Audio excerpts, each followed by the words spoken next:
হরে কৃষ্ণা, সকলকে ভক্তিশাস্ত্রী ক্লাসে সুস্বাগতম। আমরা অধ্যয়ন করছি আমাদের উপদেশামৃত। গতকাল আমরা আলোচনা করেছি শ্লোক নাম্বার 1 নিয়ে, আপনাদের সঙ্গে শর্ট ডিসকাশন হয়ে গেছে। এখন আমি শুরু করব শ্লোক নাম্বার 2 দিয়ে। তো শ্লোক নাম্বার 2 আমরা আলোচনা করলাম, আরেকবার একটু সবাই একসাথে আমরা বলে নিই। শ্লোক নাম্বার 2,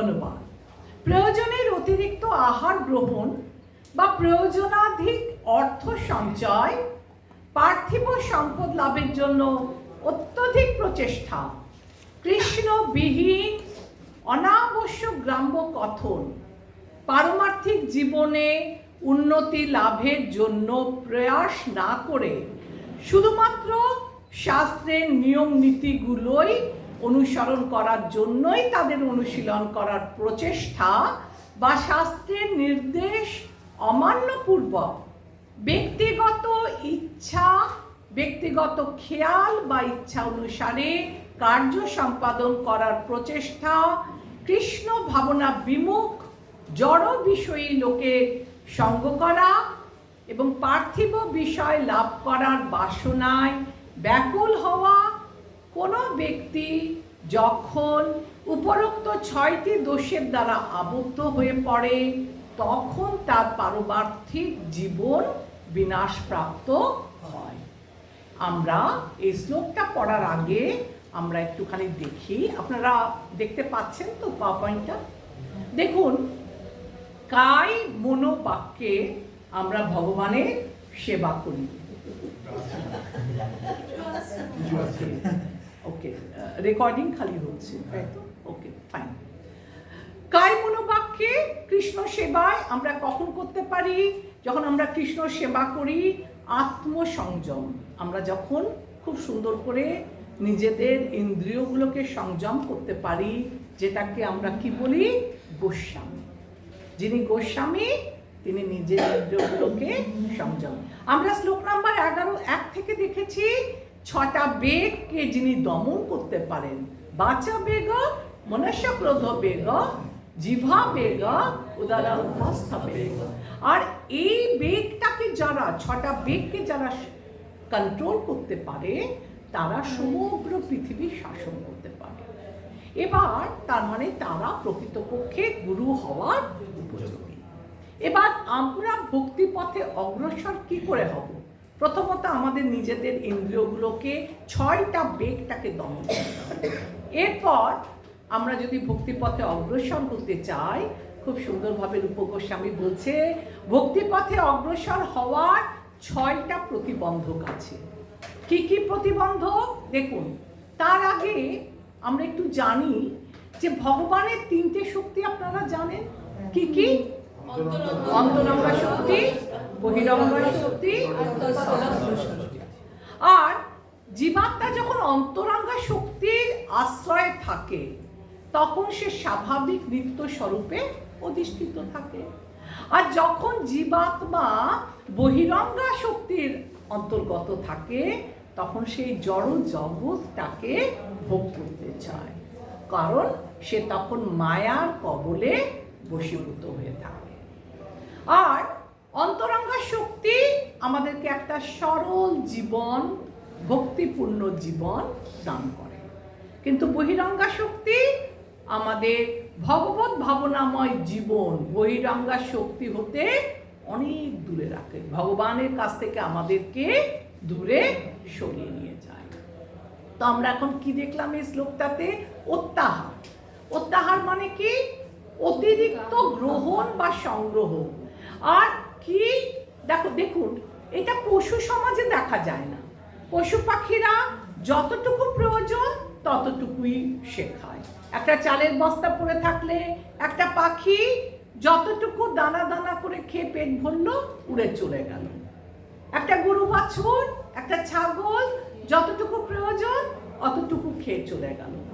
কিন্তু একটা বস্তা ভর্তি যদি চাল পড়ে থাকে, একটা মানুষ যদি সেখানে আসে, সে ডান দিকে দেখবে, বাঁ দিকে দেখবে, পুরো বস্তাটা নিয়ে চলে যাবে।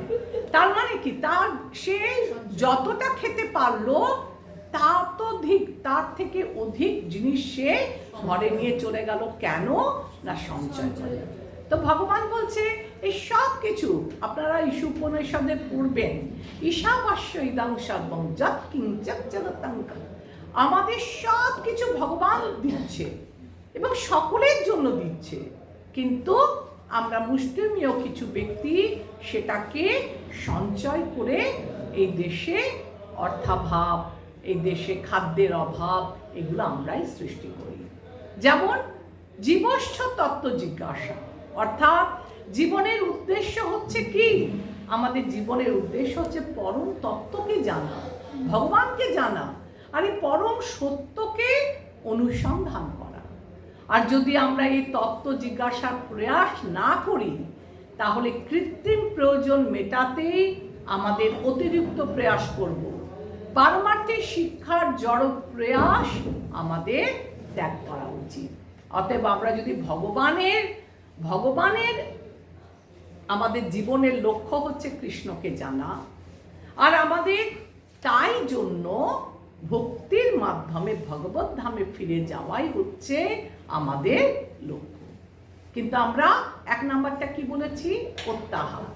এই অত্যাহারটা কত রকমের হয় আপনাদের কোশ্চেনও আছে। হ্যাঁ, অত্যাহারটা কিসের অত্যাহার?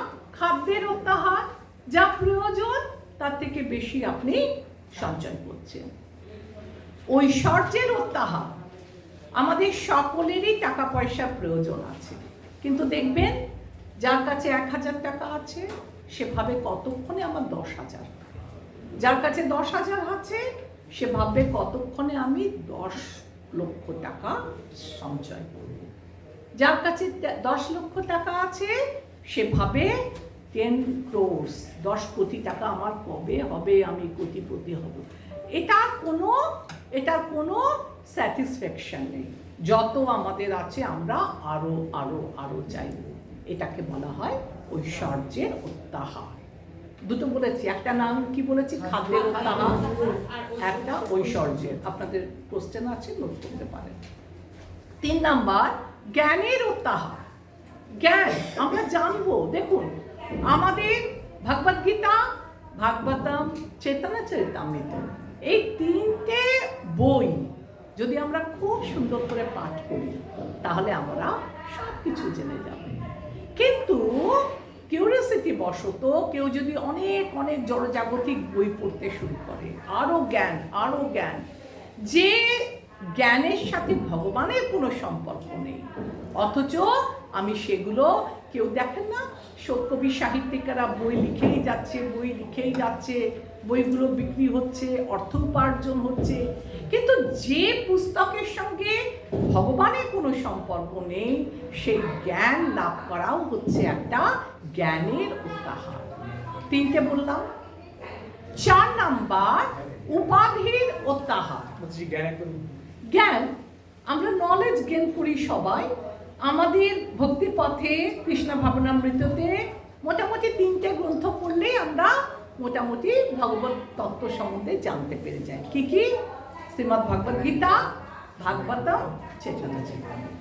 কিন্তু আমরা দেখি বাজারে কত কত পুস্তক আছে না, অহরহ পুস্তক বেরোচ্ছে, অহরহ বিক্রি হচ্ছে, কত কি বলবো লোক সেগুলো কিনছে আর জ্ঞান সঞ্চয় করছে। কিন্তু যে জ্ঞানের দ্বারা ভগবানকে জানা যায় না, জড়জাগতিক জ্ঞান, সেগুলো আমাদের অত্যাহার, জ্ঞানের অত্যাহার। বেশি জ্ঞান লাভ করা আমাদের প্রয়োজন নেই। জড়জাগতিক জ্ঞান নিয়ে আমাদের কি হবে? আমাদের জীবনের লক্ষ্য হচ্ছে ভগবানকে জানা, কৃষ্ণকে জানা, আর কৃষ্ণকে জেনে ভগবত ভক্তি করে ভগবত ধামে ফিরে যাওয়া। তাহলে আমি 3টে অত্যাহারের কথা বললাম। কি কি বললাম? 4টে বললাম। কি কি বললাম? এবার উপাধির অত্যাহার কি? আমরা সবাই ভালোবাসি না যে উপাধি। হ্যাঁ, উপাধিটা কিরকম? যে কোনো কাজ করলে হ্যাঁ আমাদের এক্সট্রা একটা উপাধি দেয়। আগেকার দিনে দেখবেন রায় বাহাদুর ব্রিটিশরা আমাদের দিত, রয় টাইটেল, রায় বাহাদুর এইগুলো উপাধি দিত। আর এই উপাধি, এক্সট্রা উপাধি নেওয়ার পেছনে আমরা সবাই ছুটি। তো 4 নাম্বারটা কি হলো? উপাধির প্রত্যাহার। স্কুলে কলেজে দেখেন না যে পোস্ট থাকে না, ডেপুটি ডাইরেক্টর, তারপরে ডাইরেক্টর, তারপরে আরো ওপরে এই যে চ্যানেলগুলো, এই যে পোস্টের উপাধি, এক একটা ডেজিগনেশন। তো এর পেছনে আমরা আরো পরিশ্রম করি, আরো কাজ করি, আরো চাই, আরো উপরে উঠবো, আরো উপরে উঠবো, তো শেষ নেই। এটা হচ্ছে উপাধির প্রত্যাহার। ঠিক আছে, কটা বললাম? 5 নাম্বারটা সম্মানের প্রত্যাহার। আমরা সবাই নিজেকে ভালোবাসি, আমরা কলিকালের মানুষ, সবাই আমরা আমাদেরকে ভালোবাসি, আর আমরা সবাই সম্মান চাই। কেউ ওখানে কোথাও গিয়ে অপমানিত হতে চায় না, সবাই ভাবে লোকে আমায় সম্মান করবে। আর এই সম্মানেরও কোনো শেষ নেই। আরো আরো আরো আরো আরো কি করে আমি ওপরে উঠবো? হ্যাঁ, তাহলে তো এই সব কিছু হচ্ছে প্রত্যাহার। আমাদের একটা জিনিস ধরতে হবে যে আমাদের লক্ষ্য হচ্ছে শ্রীকৃষ্ণকে জানা, কৃষ্ণকে জেনে কৃষ্ণ ভক্তির মাধ্যমে ভগবত ধামে যাওয়া। কিন্তু আমরা কলিকালের মানুষ, আমরা ঐশ্বর্যের প্রত্যাহার, খাদ্যের প্রত্যাহার, উপাধির প্রত্যাহার, জ্ঞানের প্রত্যাহার, সম্মানের প্রত্যাহারের পেছনে ছুটে যায়। প্রত্যাহার প্রয়াসশ্চ, এরপরে প্রথমটা হলো প্রত্যাহার, সবাই বুঝেছেন। 2 নাম্বারটা হচ্ছে প্রয়াস। এই যে আমরা চাইছি না, সম্মান চাইছি, ঐশ্বর্য চাইছি, খাদ্য চাইছি, এগুলো কি এমনি এমনি আসে না। আমাদের কি করতে হয়? প্রয়াস, প্রচেষ্টা করতে হয়। আর কেমন প্রচেষ্টা করতে হয়? দেখুন, প্রচেষ্টা এই যে আপনাদের বলছিলাম প বর্গ, প ফ ব ভ ম। যখন আপনি ইয়াং আছেন, আপনি প্রচুর পরিশ্রম করছেন। আর পরিশ্রম করছেন কেন? টাকা রোজগারের জন্য। সেই টাকা দিয়ে কি হবে? আপনি বাড়িতে এসে ছেলে মেয়ের মুখে হাসি ফোটাবেন, তাই না? পতি পত্নীকে সুখে রাখবেন, মা বাবাকে ভালো রাখবেন।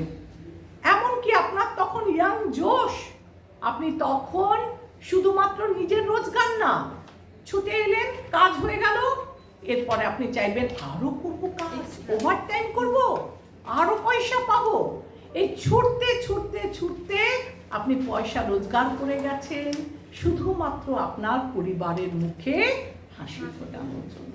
পরিবার যাতে ভালো থাকে, পরিবারের যাতে সুখ হয়, পরিবারের, আপনি কোনো দিকে মন দেননি। অফিস বাড়ি কাজ, অফিস বাড়ি কাজ, কাজ আপনাকে নিয়ে যাচ্ছে এক দেশ থেকে অন্য দেশে। আপনি কাজের পেছনে ছুটছেন, পয়সা অর্জন করছেন, কিন্তু বার্ধক্যে এসে, কালের প্রবাহে যখন আপনি অসুস্থ হয়েছেন, তখন আপনি ফিল করবেন, বুঝবেন যে এই যে সারা জীবন এত প্রয়াস করলাম, এত প্রচেষ্টা করলাম আমার পয়সা দিয়ে বাড়ির সকলের মুখে হাসি জোগাতে, কিন্তু এই বার্ধক্যে এসে আমি উপস্থিত হয়েছি। এখন আমি ফিল করছি আজ আমার সাথে বাড়ির কেউ ভালো করে কথা বলে না, ছেলেমেয়েরা অনেক দূরে থাকে, চাইলেও তারা আমার কাছে আসতে পারে না। আর যাদের মুখ চেয়ে আমি এত রোজগার করেছিলাম, পুরো যৌবনটা, পুরো লাইফটা আমি দিয়ে দিলাম, আমি কোনো ভগবানের ভজনা করলাম না। অন্তিমে বার্ধক্যে এসে আমি এখন বুঝতে পারছি যে আমি আমার জীবনটা প্রয়াস করে গেছি শুধু অর্থ পাওয়ার জন্য, ভগবানকে আমি ডাকিনি। প হলো আপনি ছুটছেন ইয়াং বয়সে, পরিশ্রম করছেন করছেন, ফ হয়ে গেল মানে পরিশ্রম করতে করতে মুখ দিয়ে আপনার ফ্যান উঠে গেল, আপনি আর পাচ্ছেন না। ব, প ফয়ের পর ব, ব মানে বার্ধক্যে এসে আপনি দেখলেন এই সব বেকার করেছি আমি, সারা জীবন ধরে ছুটেছি পয়সার পেছনে, সব কিছু ব্যর্থ। মানে তখন আপনার ভয় আসছে। কিসের ভয়? ছেলে মেয়ে দেখবে তো, বুড়ো বয়সে আমি বেড রিডেন হয়ে যাব, আসবে তো, আমার কি হবে, ভ, তখন আমার মনের মধ্যে একটা ভয় সঞ্চার হলো। আর এই ভয় পেতে পেতে একদিন আমি মৃত্যুর কোলে ঢুলে যাব। তাই আমাদের সময় থাকতে থাকতে ভগবত কেন্দ্রিক, কৃষ্ণ কেন্দ্রিক জীবন যাপন করে আমাদের চলা উচিত। আমাদের অত্যধিক প্রয়াস কিসের প্রতি?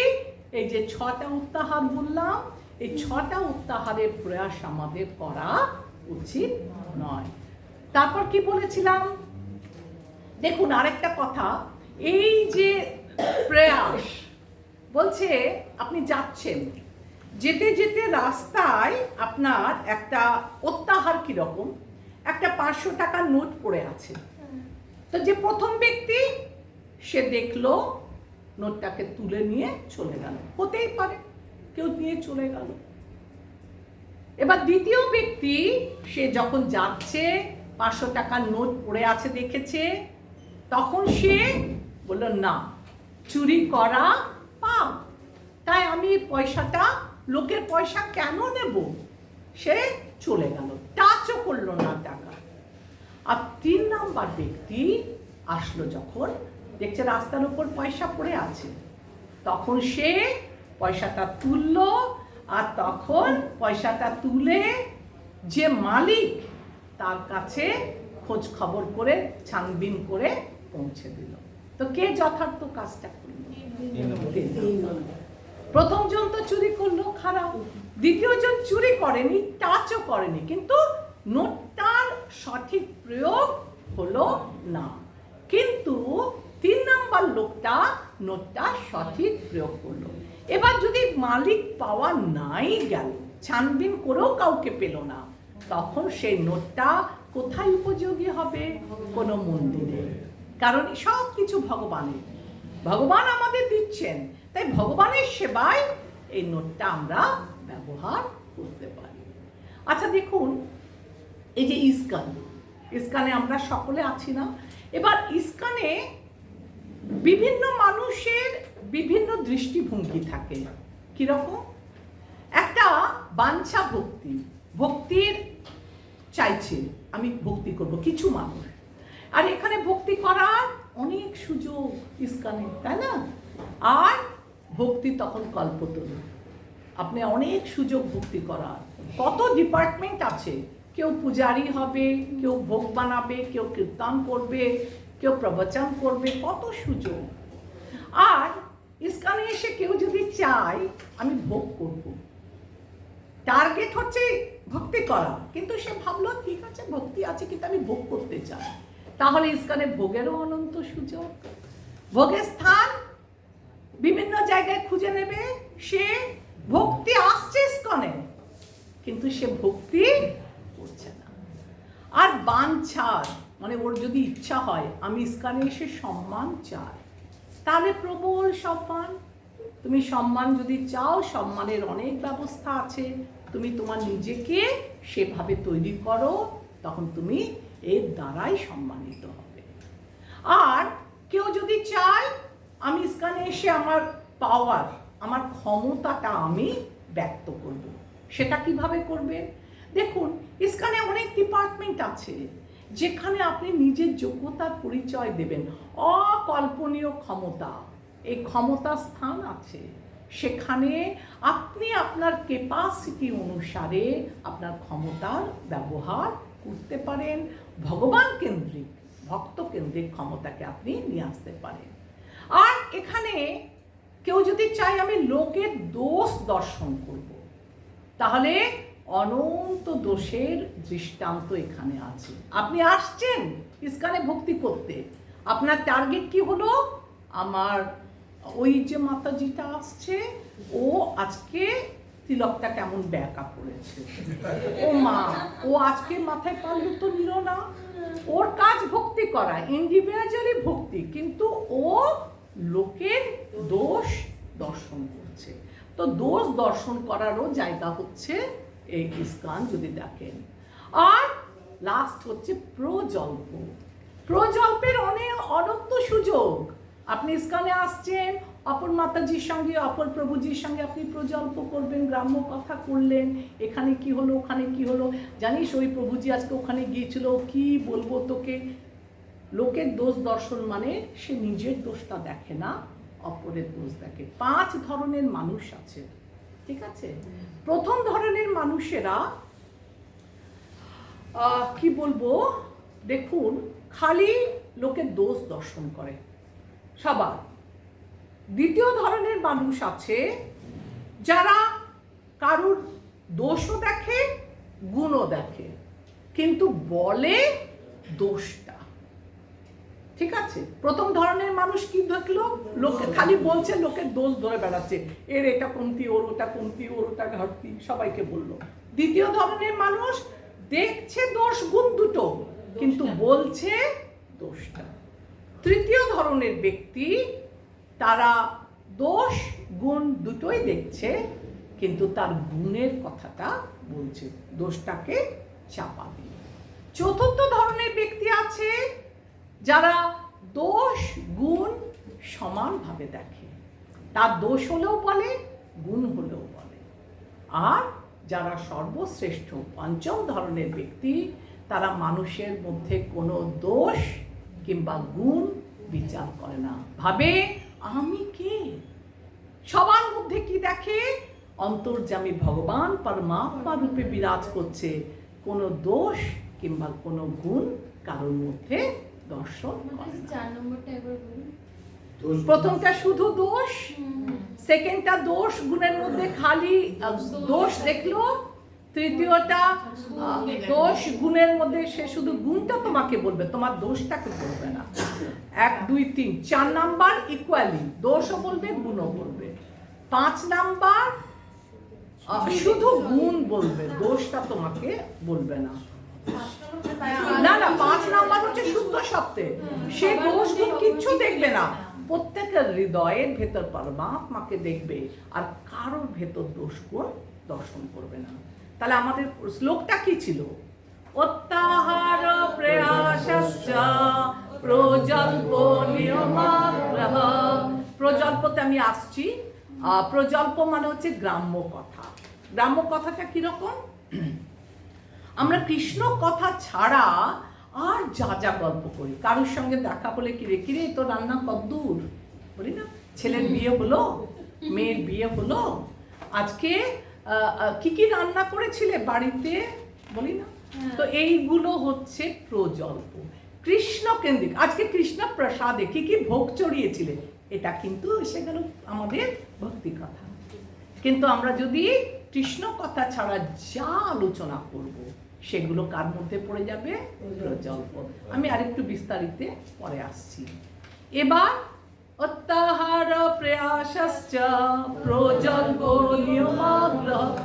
এবার নিয়মাগ্রহটা একটু ভালো করে শুনবেন, এটা একটু কঠিন, কঠিন না, বুঝলেই সোজা। নিয়ম আগ্রহ, এটাকে আমরা দুভাগে ভাঙতে পারি। একটা হচ্ছে নিয়ম প্লাস আগ্রহ, আরেকটা আমরা ভাঙতে পারি এটাকে নিয়ম প্লাস অগ্রহ। নিয়ম প্লাস আগ্রহ তার মানে আপনি নিয়মটা উদ্দেশ্য না জেনে, একটা হয় না ভগবানের নীতি, একটা নিয়ম প্লাস আগ্রহ, আরেকটা হচ্ছে নিয়ম প্লাস অগ্রহ।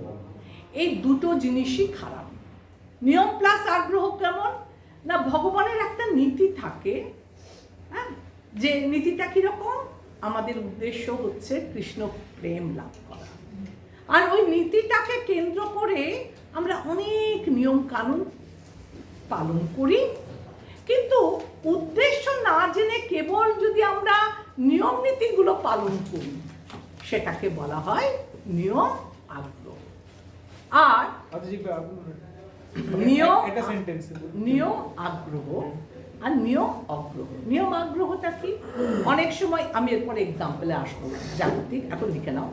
নিয়ম আগ্রহটা কি, নিয়ম আগ্রহ মানে একটা নীতি থাকবে না, যে আমাদের লক্ষ্য হচ্ছে কৃষ্ণ প্রেম লাভ করা, ঠিক আছে। এবার কৃষ্ণ প্রেম লাভ করা, আমি সেই নীতিটাকে ভুলে গেলাম। আর এই কৃষ্ণ প্রেম লাভ করার জন্য যা যা নিয়ম করতে হয়, ওই নিয়মের উপর আমি খুব স্ট্রেস দিচ্ছি। হ্যাঁ, আমি সব কিছু করছি, কিন্তু ভগবানকে জানা, যেটা আমাদের আসল কাজ, সেটা আমি করছি না। আমি সকালে স্নান করছি, তাহলে পারমার্থিক এটা লাভ হয় না। আর 2 নাম্বারটা নিয়ম অগ্রহ। এরপরে আমি আরো এক্সাম্পলে আসছি। নিয়ম অগ্রহ। নিয়ম অগ্রহ হচ্ছে আমি আমার নিজের চয়েসে চলবো, আমি খামখেয়ালি চয়েস। বৈদিক শাস্ত্রে যেটা লেখা আছে ওটা আমি মানবো না। আমি ভক্তি করছি, কিন্তু আমি আমার সুবিধা মতো নিজের নিয়ম কানুন বানিয়ে নিচ্ছি। হ্যাঁ, শাস্ত্রে যেটা লেখা আছে, ব্যক্তিগত অপছন্দের জন্য বৈদিক নিয়ম পালনে অনাগ্রহ, অর্থাৎ শাস্ত্র কথা আমি মানছি না, আমি আমার নিজের মতো করে ভক্তি করছি। যদি ভক্তিতে বলে 4:30 সময় মঙ্গলারতি, আমি বলবো কি দরকার, আমি 7:30 করবো।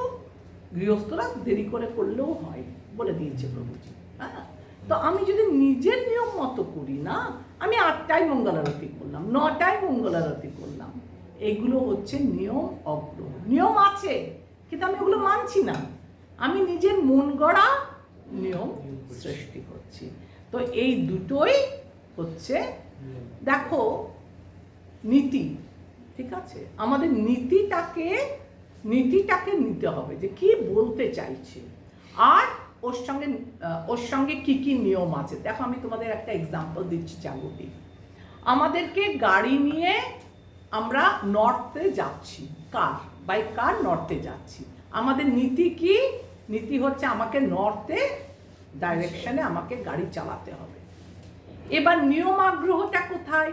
গাড়ি চালাতে চালাতে দেখলাম যে রাস্তাটার পরে একটু গর্ত হয়ে গেছে, বা একটা ফাঁকা জায়গা আছে, এখানে লিখে দিয়েছে বড় বড় করে এখানে যে এর রাস্তাটা বিপজ্জনক।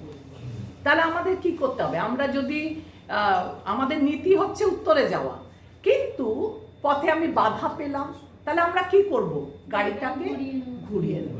এটা হচ্ছে পরবর্তী নিয়ম। ঠিক তেমনি ভাবে মহামন্ত্র জপ করা। মহামন্ত্র জপ করা আমাদের বলা হয়েছে যে উচ্চ স্বরে মহামন্ত্র জপ করতে হবে। এবার আপনি দেখছেন যে আপনার পাশের লোকটা মনে মনে করছে, ধীরে ধীরে, তখন আপনি ওর দোষ দর্শন করছেন যে এ তো করছে না। কিন্তু আপনাকে জানতে হবে যে হয়তো ওর কোনো অক্ষমতা আছে, তাই ওর প্রভুজি ওকে বলেছে তুমি একটু ধীরে ধীরে করো, যাতে নিজের কানে একটু হালকা শুনতে পারলে তোমার হবে। তো আপনি ওর দোষ দর্শন করছেন, উচ্চারণে অক্ষম মহামন্ত্র জপে, মানুষে জপ। এটা তোমার ফিক্সড না, ফ্লেক্সিবল। নীতিটা ঠিক রাখতে হবে যে মহামন্ত্র জপ আমায় করতে হবে। কোনো কারণে আপনার গলা ধরে গেছে, তো আপনি কি তাহলে গলা দিয়ে স্বর বেরোচ্ছে না, আপনি কি তাহলে সেদিনকে 16 মালা করবেন না? নিশ্চয়ই করবেন। আপনি অসুস্থ আছেন, আপনাকে চেঞ্জ করতে হবে, পরিবর্তিত নিয়ম। মন্দির নির্মাণ আমরা দেখি না, অনেক জায়গায় বাস্তুশাস্ত্র মেনে মন্দির নির্মাণ করতে হয়। এখন প্রভুপাদ দেখলেন যখন বিদেশে গেছিলেন যে আমি একটা জায়গা পেয়েছি বিশাল খোলামেলা, এখানে যদি আমি বাস্তুশাস্ত্র লাগাতে যাই তাহলে আমি জায়গাটা পাবো না। তখন যে জায়গাটা পেয়েছে সেটাকেই গ্রহণ করে আর বিভিন্ন শাস্ত্র মতে সেটাকে সংস্কার করে আমরা বলি না যে ভগবান কোথায় থাকে? ভগবান নাহং তিষ্ঠামি বৈকুণ্ঠে যোগিনাং হৃদয়ে বা বা মদ্ভক্ত যত্র গায়ন্তি তত্র তিষ্ঠামি নারদ। আমি মন্দিরে মসজিদে কোথাও বা যোগীদের অন্তরে কোথাও আমি থাকি না, আমার ভক্তরা যেখানে আমার নাম গান করছে আমি সেখানেই থাকি। এই যে এক্সাম্পলস, গীতা পাঠ। এখন বলবে বাবা গীতা পাঠ, স্নান করে গীতা পড়তে হবে এত ভোরবেলা? না, স্নান করা সম্ভব না।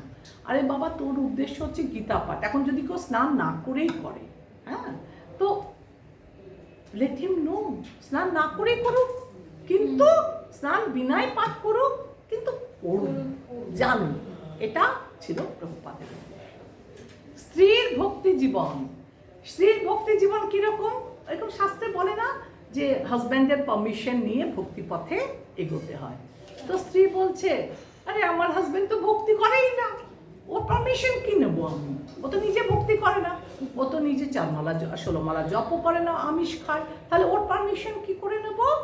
তখন ওর বিকল্প হচ্ছে, যদি তোর ডাক শুনে কেউ না আসে তবে তখন একাকী ভক্তি অনুশীলন করতে হবে। তাই নীতি নিয়ম, কিন্তু ভগবানের সাথে আমরা কি করতে পারি?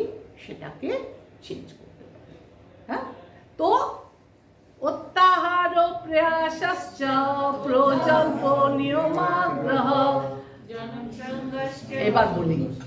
এবার বলি তাহলে আমরা অত্যাহার দেখলাম, প্রয়াস দেখলাম, প্রজল্প দেখলাম, নিয়মাগ্রহ দেখলাম, তারপর কি আছে? জনসঙ্গশ্চ লৌলঞ্চ। জনসঙ্গটা কি? দেখুন, জনসঙ্গের মধ্যে সব কিছু রয়ে আছে। এই যে অত্যাহার, প্রয়াস আর জনসঙ্গ। জনসঙ্গের মধ্যে কি আছে? জনসঙ্গ আমরা কেন করি? যদি দেখুন, আপনি বিজনেস ডিল করছেন, কোনো একটা বিজনেস ডিল করছেন, তখন আপনি আসবেন, কাকে ডাকবেন? আপনার বিজনেস পার্টনারকে ডাকবেন, ডেকে একটা হোটেলে ডাকলেন, সেখানে আপনি ওখানে হোটেলে বসে বিজনেস ডিল করছেন ওর সঙ্গে। কেন কেন জনসঙ্গ করছেন? বাইরের লোককে ডেকে, যাতে করে এই ডিলটা আপনার স্যাংশন হয়ে যায় আর আপনি আরো আরো আরো পয়সা পান। তাহলে এটা কি হয়ে গেল? লৌল মানে লোভ। আর জনসঙ্গ, জনসঙ্গ করলেন, বাইরের পার্টিকে ডাকলেন, একটা ডিল সাইন করলেন। কেন? কিছু একটা আপনারা প্রজেক্ট শুরু করতে যাচ্ছেন। প্রজেক্ট কেন শুরু করছেন? বেশি পয়সা পাওয়ার জন্য। প্রত্যাহার হয়ে গেল, প্রয়াস হয়ে গেল। প্রয়াসটা কেমন? আপনি যে বাইরের লোককে হোটেলে ডেকে ডিল করছেন। জনসঙ্গ, জনসঙ্গ কি? এই যে বাইরের লোক আসলো, এর সাথে বসে আপনি আলোচনা করছেন, আর এইগুলো সবই লোভে হেতু। আমাদের লোভ বলতে মনে পড়লো লৌলঞ্চতা থেকে অনেক কিছু আসে মাতাজিরা। আমরা দেখবেন, এটা আপনারা সবাই জানেন, ভুক্তি মুক্তি সিদ্ধিকামী সকলই অশান্ত, কৃষ্ণ ভক্ত নিষ্কাম অতএব শান্ত। তাহলে এরা ভুক্তি কেন, কি করে তোমার অশান্ত হলো? এরা জড়জগৎকে ভোগ করতে চায়। যত ভোগ করবে তত অশান্তি বাড়বে। আজ ভালো কাল খারাপ, আবার ভালো আবার খারাপ। খারাপ হলেও দোষ নেই, আমি আরো আরো আরো উপর পজিশন পেতে চাই, আমি আরো চাই। ওই চাওয়া পাওয়ার ক্ষেত্রে গিয়ে আমরা কি করলাম? ভুক্তি, যারা ভোগ বাসনা করে তারা অশান্ত হয়ে যায়। ভুক্তি মুক্তি কারা চায়? যারা কি করে? যারা ভগবত ধামে না গিয়ে কি করে? ব্রহ্মজ্যোতিতে বিলীন হয়ে, নির্বিশেষবাদীরা, তাদের উদ্দেশ্য কি? আমরা মুক্তি চাই, ভগবানের অঙ্গজ্যোতির সঙ্গে আমরা বিলীন হয়ে যেতে চাই। এখানেও স্বার্থ। তাহলে ভুক্তি মুক্তি এরা আমাদের করা উচিত না। ভুক্তি মুক্তি এগুলো সব লৌলঞ্চ। ভুক্তি মুক্তি সিদ্ধিকামীরা কারা? যোগীরা দেখবেন অষ্টাঙ্গ যোগের মাধ্যমে নিজের হৃদয়ের ভেতর যে পরমাত্মা আছে তাকে দেখতে চায়। কেন? বিভিন্ন রকমের সিদ্ধি থাকে, ও লঘিমা, অনিমা, গরিমা, কত রকমের সিদ্ধি আছে, ওরা প্রাপ্ত হতে চায়। আর সেই সিদ্ধি প্রাপ্ত হয়ে ওরা বিভিন্ন স্থানে কি করে? নিজের সুযোগ সন্ধানী ব্যক্তিরা নিজেদের স্বার্থে তাদের সিদ্ধিগুলোকে প্রয়োগ করে। তাহলে ভুক্তি মুক্তি সিদ্ধিকামী সকলে কৃষ্ণ ভক্ত নিষ্কাম, তার কোনো চাহিদা নেই। ফলে কি বলে ভগবান? কাজ করে যাও, ফলের আশা করো না। যেহেতু কৃষ্ণ ভক্ত নিষ্কাম, অতএব কৃষ্ণ ভক্ত শান্ত। এটা কি হলো? লৌলঞ্চ। ভুক্তি, মুক্তি, সিদ্ধিকামী এরা সকলেই কোনো না কোনো স্বার্থ নিয়ে এই পৃথিবীতে এসেছে। সিদ্ধিকামী হচ্ছে যে সমস্ত যোগীরা নিজেদের অন্তরের ভেতরে ভগবান দর্শন করে, বিভিন্ন রকম অষ্টাঙ্গ যোগ করে যোগে সিদ্ধি লাভ করে, তাই না?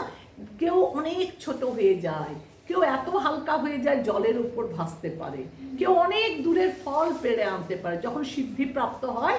এই সমস্ত সিদ্ধিপ্রাপ্ত ব্যক্তিরা অনেক সময় এরা নিজেদের স্বার্থ সিদ্ধি করে। আমাদের জীবনের লক্ষ্য কি? কৃষ্ণ প্রেম, শ্রীকৃষ্ণ। কিন্তু এরা কি করে? এরা সবাই অশান্ত, এরা চায় আরো আরো আরো চায়, এরা বিভিন্ন জিনিস বস্তু কামনা করছে, তাই জন্য এরা সবাই অশান্ত, এরা সবাই লোভী, লৌলঞ্চ। আমি এখন পড়াচ্ছি, তাহলে আমরা কি পড়ালাম? অত্যাহারা প্রয়াসশ্চ প্রজল্প নিয়মাগ্রহ জনসংগশ্চ লৌলঞ্চ সারবীর ভক্তি বিনশ্বতী। এই যে 6টা গুণ আমি আলোচনা করলাম, এর দ্বারা আমাদের কি হলো? আমাদের ভক্তিগুলো বিনাশ হয়ে যায়। এবার আমি একটু শাস্ত্র থেকে উদাহরণ দিই, কার কার বিনাশ হয়েছে, কার কার লাভ হয়েছে আপনারা সবাই জানেন, কিন্তু তাও শাস্ত্রের পড়ার খাতিরে বলি। জনসংগের প্রভাব। এই যে আমরা জনসংগ করছি, আমি একটা কিসের উদাহরণ দিলাম? বিজনেস পার্টনার, হোটেলে এসে ডিল করলাম। তো জনসংগের প্রভাব অনেকটা আমাদের ইচ্ছার উপর নির্ভর করে। কেমন? উদাহরণ, কালা কৃষ্ণ দাস। এর সাময়িক পতন হয়েছিল, খুব ভালো কৃষ্ণ ভক্ত ছিল কালা কৃষ্ণ দাস। তো এদের ইচ্ছার উপরে, এই যে যদি এদের কেউ ভক্তিতে অনেক উন্নত হয়ে যায়, তারপর যদি ওদের পতন হয়, তাহলে সেটাও ক্ষতি নয়। কেন না? কারণ যেখান থেকে তাদের পতন হয়েছে তারা আবার সেইখান থেকে ওপরে উঠতে পারে। আর দেখুন, আরেকটা ভালো উদাহরণ দিচ্ছি আপনাদেরকে শাস্ত্র থেকে, বুদ্ধির উপরে। অজামিল তো একজন ব্রাহ্মণের ভালো ভক্ত ছিল, কিন্তু তার পতন হয়ে গেল। সে কি করলো? একটা বেশ্যাকে নিজের স্ত্রী বানিয়ে সুখে সংসার করতে লাগলো, ভগবানকে ভুলে গিয়ে। কিন্তু ও ভগবানকে ভুলে গেছে, ভগবান ওকে ভুলেনি। তার ছোট ছেলেটার নাম কি ছিল? নারায়ণ। যখন যমদূত নিতে আসছে, ওই ভয়ঙ্কর চেহারা দেখে ছোট ছেলেকে ডেকেছে নারায়ণ নারায়ণ। তো স্বয়ং নারায়ণের দূতেরাও এসে উপস্থিত হয়ে গেছে। অন্তিম কালে যে নাম ডাকে, বলে না, অন্তকালে চ মামেব শরণং মুক্তা কলেবরং য প্রয়াতি মদ্ভাবং চাতি নস্তব্ধ সংশয়। যে অন্তিমকালে যে আমাকে ডাকবে সে আমার ধামে আসতে ব্যস্ত, মানে বাধ্য। তো যমদূত এসে গেছে, বিষ্ণুদূত এসে গেছে, ওদের মধ্যে বোঝাপড়া হয়েছে। জয়লাভ কারা করলো? জয়লাভ করেছে বিষ্ণুদূত। আর একটা উদাহরণ দিচ্ছি, জনসংগের প্রভাব শাস্ত্র থেকে। কইকেয়ী খুব ভালোবাসতো রামকে, নিজের ছেলের থেকেও। কিন্তু জনসংগস্থ, এই যে আমরা প্রজল্প করি, এর প্রভাব কত ভয়ঙ্কর।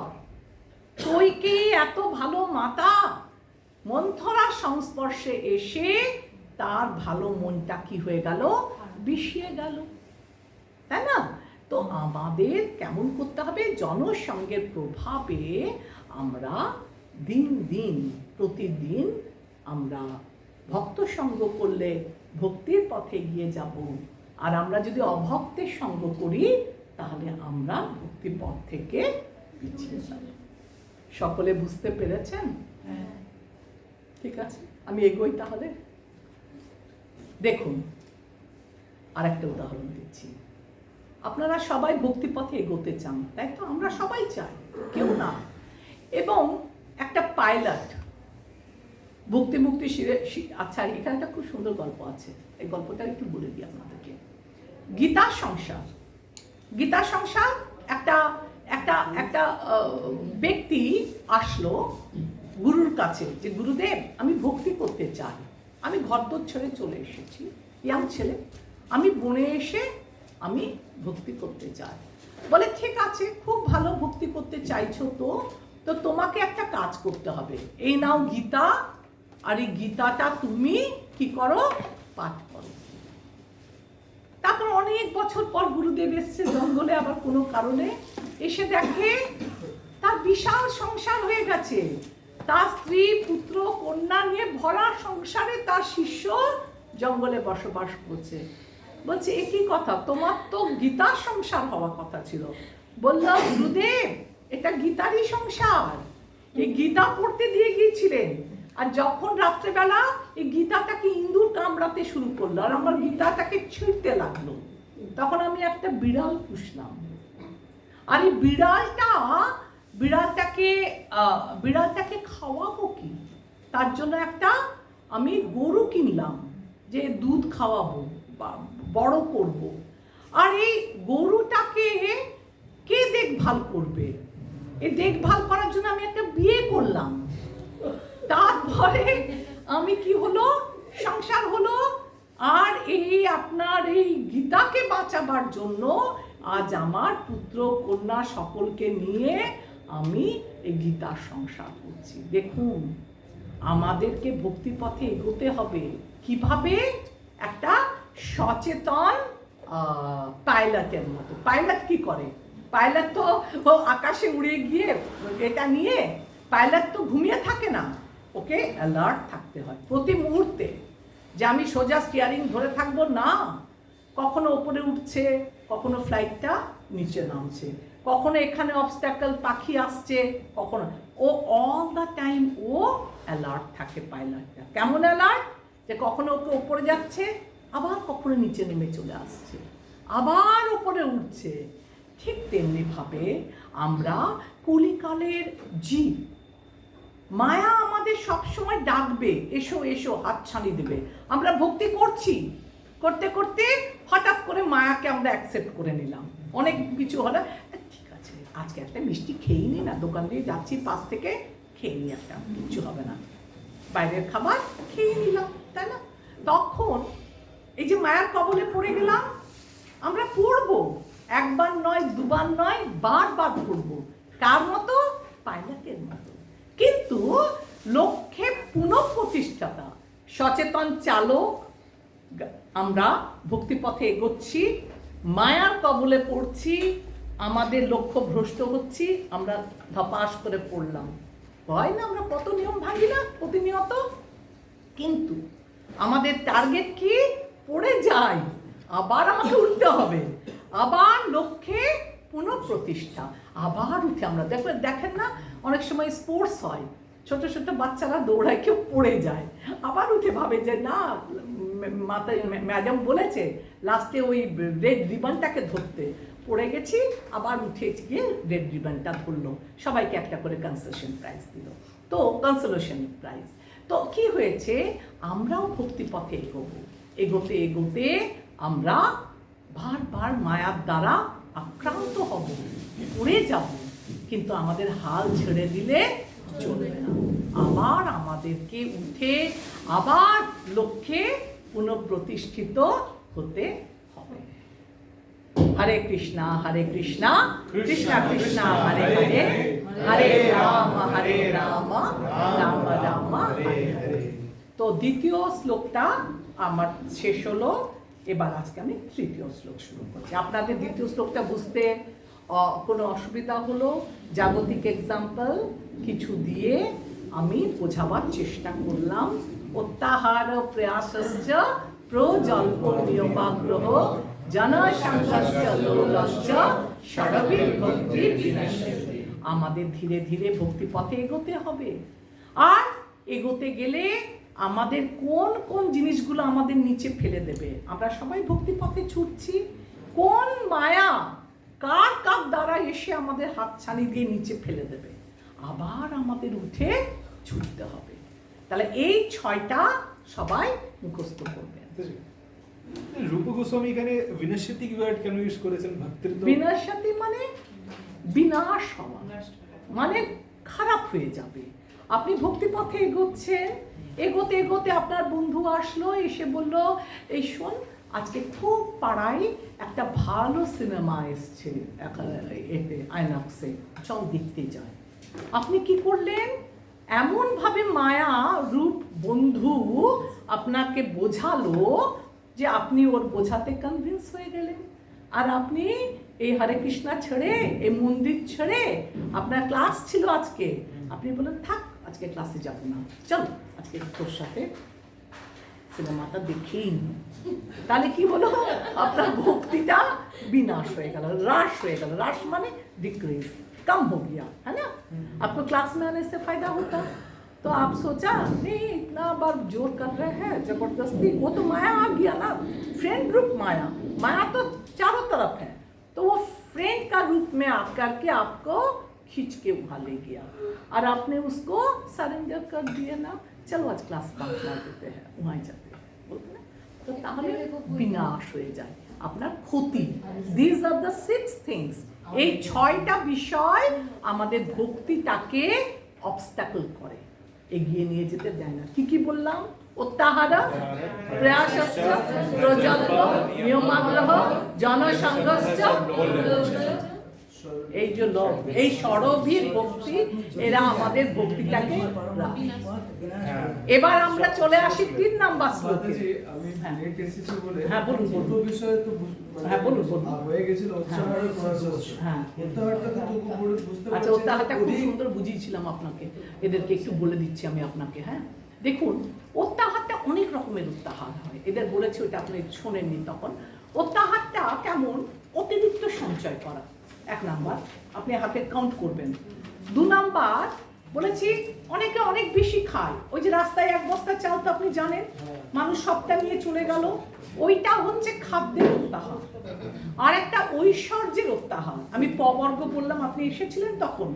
পবর্গ যখন ইয়াং থাকে কত ছোটে কাজ করে, মুখ দিয়ে ফেনা উঠে যায়, প ফ বয়া জীবন সায়ান্নে বার্ধক্যে এসে বোঝে যে আমার জীবনটা আমি বেকার, এত পরিশ্রম করলাম, ওভারটাইম করলাম, আমার মুখ দিয়ে ফেনা উঠে গেল, কিন্তু আজ এই জীবন সায়ান্নে আমি উপস্থিত হয়েছি, বুঝছি যে আমার জীবনটা বেকার, আজ আমায় কেউ ভালোবাসে না, যাদের মুখে হাসি ফোটাবার জন্য আমি এত পরিশ্রম করলাম, আজ তারা আমার কাছে কেউ নেই, কেউ আমার দেখভাল করে না, প ফ ব জীবন ব্যর্থ, কেউ ভালো কথা বলে না, ছেলে মেয়েরা সব বাইরে চলে গেছে, আমি বড় একা।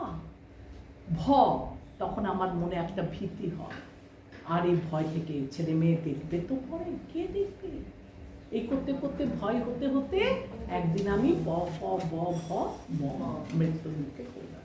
এই যে এটা হচ্ছে কি খাদ্যের ঐশ্বর্যের উপাধি, আমরা সবাই উপাধির পেছনে ছুটি, হয় না? আগেকার দিনে রায় বাহাদুর, রায় উপাধি দিত, সেই উপাধির পেছনে রেজিগনেশন, আরো উঁচু পোস্ট চাই, আরো উঁচু পোস্ট চাই, এটাও হচ্ছে একটা উত্তাহার, উপাধির উত্তাহার। সম্মানের উত্তাহার, আমরা সবাই সম্মান খুঁজছি, আরো সম্মান চাই, আরো সম্মান চাই, এটাও একটা উত্তাহার। আর জ্ঞানের উত্তাহার, আমাদের গীতা ভাগবত চৈতন্য চরিতামৃত না ভক্তি করতে গেলে, কিন্তু আমরা যদি জড়জাগতিক বই পড়ি, বইয়ে কত লিখছে, বাজারে কত বই বিকৃত হচ্ছে যার সাথে কৃষ্ণের কোনো সম্পর্ক নেই, নলেজ বাড়াচ্ছে, এটা হচ্ছে জ্ঞানের উত্তাহার, জ্ঞানেরও উত্তাহার আছে। তাহলে আমি 1, 2, 3, 4, 5টা, এই 5টা উত্তাহারের কথা বললাম, যেটা আমাদের ভক্তিকে হ্রাস করে দেয়, এগিয়ে নিয়ে যেতে পারে না। ঠিক আছে? আর কিছু কারোর? সেখানে বলেছে নিয়ম আগ্রহের 2টি অর্থ কি কি? হ্যাঁ, মানে কি ওই নিয়ম আর আগ্রহ, একটা হচ্ছে নিয়ম আগ্রহ, যে কিনা দুটো আলাদা আলাদা অর্থ, বইয়ে আন্ডারলাইন করে নাও, যদি বই থাকে খোলো, আমি দেখিয়ে দিচ্ছি, বইটা থাকে, সবাই খোলো বইটা, এখানে আন্ডারলাইন করো, পেজ নাম্বার 19। নিয়ম আগ্রহের দ্বারা বোঝায় কিছু কিছু শাস্ত্র বিধিকে, পেয়েছো? ওইখানটা দেখো, আমি পড়ছি, শোনো। নিয়ম আগ্রহের দ্বারা বোঝায় কিছু কিছু শাস্ত্র বিধিকে শুধু তাৎকালিক সুবিধা লাভের জন্য গ্রহণ করা, আর পারমার্থিক উন্নতির জন্য উদ্দিষ্ট শাস্ত্র বিধিসমূহ অবহেলা করাকেও নিয়মাগ্রহ বলা হয়। আগ্রহ শব্দের অর্থ হচ্ছে গ্রহণ করা, আর অগ্রহ মানে গ্রহণ করা অক্ষমতা। এই নিয়ম দুটোতেই যোগ হয়েছে, নিয়ম আগ্রহ হয়েছে, বুঝেছো তো? এই আর কি। তারপরে এই যে তোমরা জানো না যে 4টে আমাদের পালন করতে হয়, কি কি? আমিষ আহার বর্জন, নেশা বর্জন, দ্রুত ক্রীড়া বর্জন, অবৈধ সঙ্গ, এই সমস্ত জিনিসগুলোকে, নিয়মগুলোকে আমাদের মেনে চলতে হবে। অনেকে কি করে যে বোঝালাম নীতিটাকে মাথায় রাখছে না, নিয়মগুলো টু মাচ করছে, তো সেটা হচ্ছে নিয়ম আগ্রহ। আর নিয়ম অগ্রহ কোনটা? নিয়ম আগ্রহ হচ্ছে যারা শাস্ত্রের নীতি মানবে না, নিজের মন গড়া নীতি করবে, সেটা হচ্ছে নিয়ম অগ্রহ। খামখেয়ালি নিজের মন গড়া। নিয়ম আগ্রহটা এটা হচ্ছে নিয়ম অগ্রহ। দুটোই আমাদের ভক্তিপথে অবস্ট্যাকল। এইগুলো থাকলে আমাদের ভক্তিতে আমরা উন্নতি করতে পারবো না। এই উপদেশামৃত বইটা হচ্ছে আমরা ভক্তি জীবনকে কিভাবে এগিয়ে নিয়ে যাব। প্রথম উপদেশ হলো আমাদের সমস্ত ইন্দ্রিয়গুলোকে সংযত করা। 6টা বেগ দাও, 6 বেগোদমি 6 দোষ শোধি 6 গুণ দেহ দাসে 6 শত সঙ্গ দেহ হে আমারে বসেছি সঙ্গে আসে। তো আমাদের কি কি হলো? 6 বেগ আমরা দমন করলাম, 6 দোষ শুধব, এই যে 2 নাম্বার দিয়ে আমরা জানলাম। এবার 6 গুণ চাইছে, দেহ মনে 6 গুণ। এই 6 গুণটা হচ্ছে শ্লোক নাম্বার 3। শুরু করি। আর কিছু প্রশ্ন আছে? ঐশ্বর্য is wealth. হ্যাঁ, ইয়েস ইয়েস।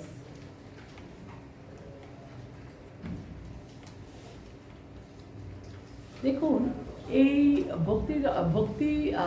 ভক্তি শাস্ত্রীর এই যে অধ্যায়টা উপদেশামৃত, এই 4টে শ্লোক মুখস্থ করতে পারবেন আপনারা। যে যখন মুখস্থ যদি আপনাদের হয়ে যায়, যে কোনো সময় আমার কাছে টেস্ট দিয়ে দেবেন, কারণ এইগুলোকে এগিয়ে নিয়ে যাবেন। উপনিষদের শ্লোক, এর পরীক্ষা, ওর পরীক্ষা আমার মনে হয় একটু টাফ হয়ে যাবে। যদি আপনাদের মুখস্থ হয়ে যায় 4টে শ্লোক, 13 আপনারা এক্সাম দিয়ে দিতে পারেন, বা আমরা তো 10-15 মিনিট আগেই আসি, এক্সাম দিয়ে দিতে পারেন রাস্তায়। এই চারটের উপরে, এই 4টে শ্লোক, 4টের মধ্যে 2টো আমি পড়ালাম, এখন একটা পড়াচ্ছি। চলুন পড়ি আমরা। ভক্তির অনুকূল 6টি বিষয়। আমরা ভক্তি প্রতিকূল শিখে নিলাম, এবার ভক্তির অনুকূলে কি কি 6টা বিষয়। শ্লোক 3 আমি আগে বলি, তারপর আপনারা বলবেন, তারপর একসাথে বলবো। উৎসাহাৎ নিশ্চয়াধৈর্যাৎ তত্তৎ কর্ম প্রবর্তনাৎ সঙ্গ ত্যাগাৎ শতবৃত্তে ষড়বীর ভক্তি প্রসিদ্ধতি উৎসাহাৎ নিশ্চয়াধৈর্যাৎ তত্তৎ কর্ম প্রবর্তনাৎ সঙ্গ ত্যাগাৎ শতবৃত্তে ষড়বীর ভক্তি প্রসিদ্ধতি। আরেকবার আমার সাথেই বলুন। উৎসাহাৎ নিশ্চয়াধৈর্যাৎ তত্তৎ কর্ম প্রবর্তনাৎ সঙ্গ ত্যাগাৎ শতবৃত্তে ষড়বীর ভক্তি প্রসিদ্ধতি। এবার আমরা একসঙ্গে 3 বার, ঠিক আছে? উৎসাহাৎ নিশ্চয়াধৈর্যাৎ তত্তৎ কর্ম প্রবর্তনাৎ সঙ্গ ত্যাগাৎ শতবৃত্তে षड्विभक्ति प्रसिद्ध्यति उत्साहनिश्चया धैर्या तत्तत्कर्म प्रवर्तनात् संगत्यागात् शतोवृत्ते षड्विभक्ति प्रसिद्ध्यति उत्साहनिश्चया धैर्या तत्तत्कर्म प्रवर्तनात् संगत्यागात् शतोवृत्ते ষড়বিভক্তি প্রসিদ্ধতে। এবার আপনাদের মধ্যে একজন অনুবাদটা পড়ুন। ভক্তিযোগে ভগবানের শ্রী পাদপদ্মে সেবা কার্য সম্পাদন করার অনুকূলে 6টি প্রধান নিয়ম বা বিধি বর্তমান আছে, যথা সেবা কার্যে উৎসাহ, দৃঢ় বিশ্বাস বা সংকল্প, ধৈর্য ধারণ, নববিধা ভক্তির বিধি অনুসারে সেবা কার্য সম্পাদন, আসক্তি ও অসৎ সঙ্গ ত্যাগ, পূর্বতন আচার্যবর্গের পদাঙ্ক অনুসরণ।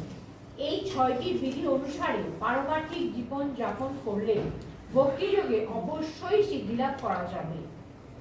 ঠিক আছে, তাহলে আমরা কি পড়লাম, এটা কি বুঝলাম, এক এক করে বলি। তার আগে এই যে ভক্তি, এই ভক্তি জিনিসটা কি? ভক্তি মানে ডিভোশনাল সার্ভিস, এটা তো আপনারা সবাই জানেন। কিন্তু আমরা খুব সুন্দরভাবে রূপ গোস্বামী তার ভক্তি রসামৃত সিন্ধু আপনারা পড়বেন, এটা আপনাদের মুখস্থ করতে হবে। কি আছে? ভক্তি কাকে বলে? অন্নাভিলাষিতা শূন্যাং জ্ঞান কর্মাদিনামৃতাং অনুকূলেন কৃষ্ণানুশীলান ভক্তি উত্তমা। তার মানে কি? আপনার যখন কোনো রকম জ্ঞান কর্ম আদি অন্য কোনো বিলাস থাকবে না, তখন সমস্ত বিলাস শূন্য হয়ে যখন কৃষ্ণের অনুশীলন করবেন, তখন সেই ভক্তিটাকে কি বলা হয়? সেটাকে বলা হয় কৃষ্ণ ভক্তি। তো ভক্তিটা কি? ভক্তি হচ্ছে ডিভোশনাল সার্ভিস। শুদ্ধ ভক্তিটা কি? অঙ্গীকার ও সমর্পণ, সক্রিয় সেবা অনুশীলন। সক্রিয়, মনে মনে সেবা করলে হবে না, আপনাকে ফিজিক্যালি ভগবানের সেবা করতে হবে। আর যেটা যেটা ফলস ডিভোশন, কি বলে, ছদ্ম ভক্তি, সেটা কি রকম? আপনি অলস, কে এখন গিয়ে বুক ডিস্ট্রিবিউশন করবে, কে এখন গিয়ে রাস্তায় রাস্তায় প্রচার করবে, ঘরে ঘরে প্রচার করবে। অলস হই না আমরা মাঝে মাঝে? অলস, আর ঘরে বসে ধ্যান করে নিই। তো বলছে এইগুলো ছদ্ম ভক্তি। আর তর্ক, কৃষ্ণ আছে, কে বলেছে? বিষ্ণুই প্রধান না, কালী কৃষ্ণ। কেন আমি কালীকে মানব? কে বলবে কেন শিব প্রধান? এই যখন তর্ক হয় না, তর্ক করলে ভগবানকে পাওয়া যায়। তাহলে এগুলো হচ্ছে ছদ্ম ভক্তি। আর শুদ্ধ ভক্তি কি? আপনাকে নিজেকে গুরুর কথা অনুসারে আপনাকে আত্মসমর্পণ করতে হবে। আর গুরু যেমন শিখিয়েছে, ভগবানকে ভক্তির মাধ্যমে আপনি ভগবত ধামে ফিরে যাবেন। তাহলে সেবা, সেবা হচ্ছে ভক্তির প্রাণ, আর এই সেবাই হচ্ছে ভক্তির বাহক। ভক্তির দুটো জিনিস, সেবাকে কেন্দ্র করে। ভক্তি করতে গেলে আপনাকে সেবা করতে হবে, ভগবানের সেবা। ভগবানের সেবা হচ্ছে ভক্তির প্রাণ, ভক্তির বাহক। এবার আমরা 6টা বিষয় পড়লাম। কি কি?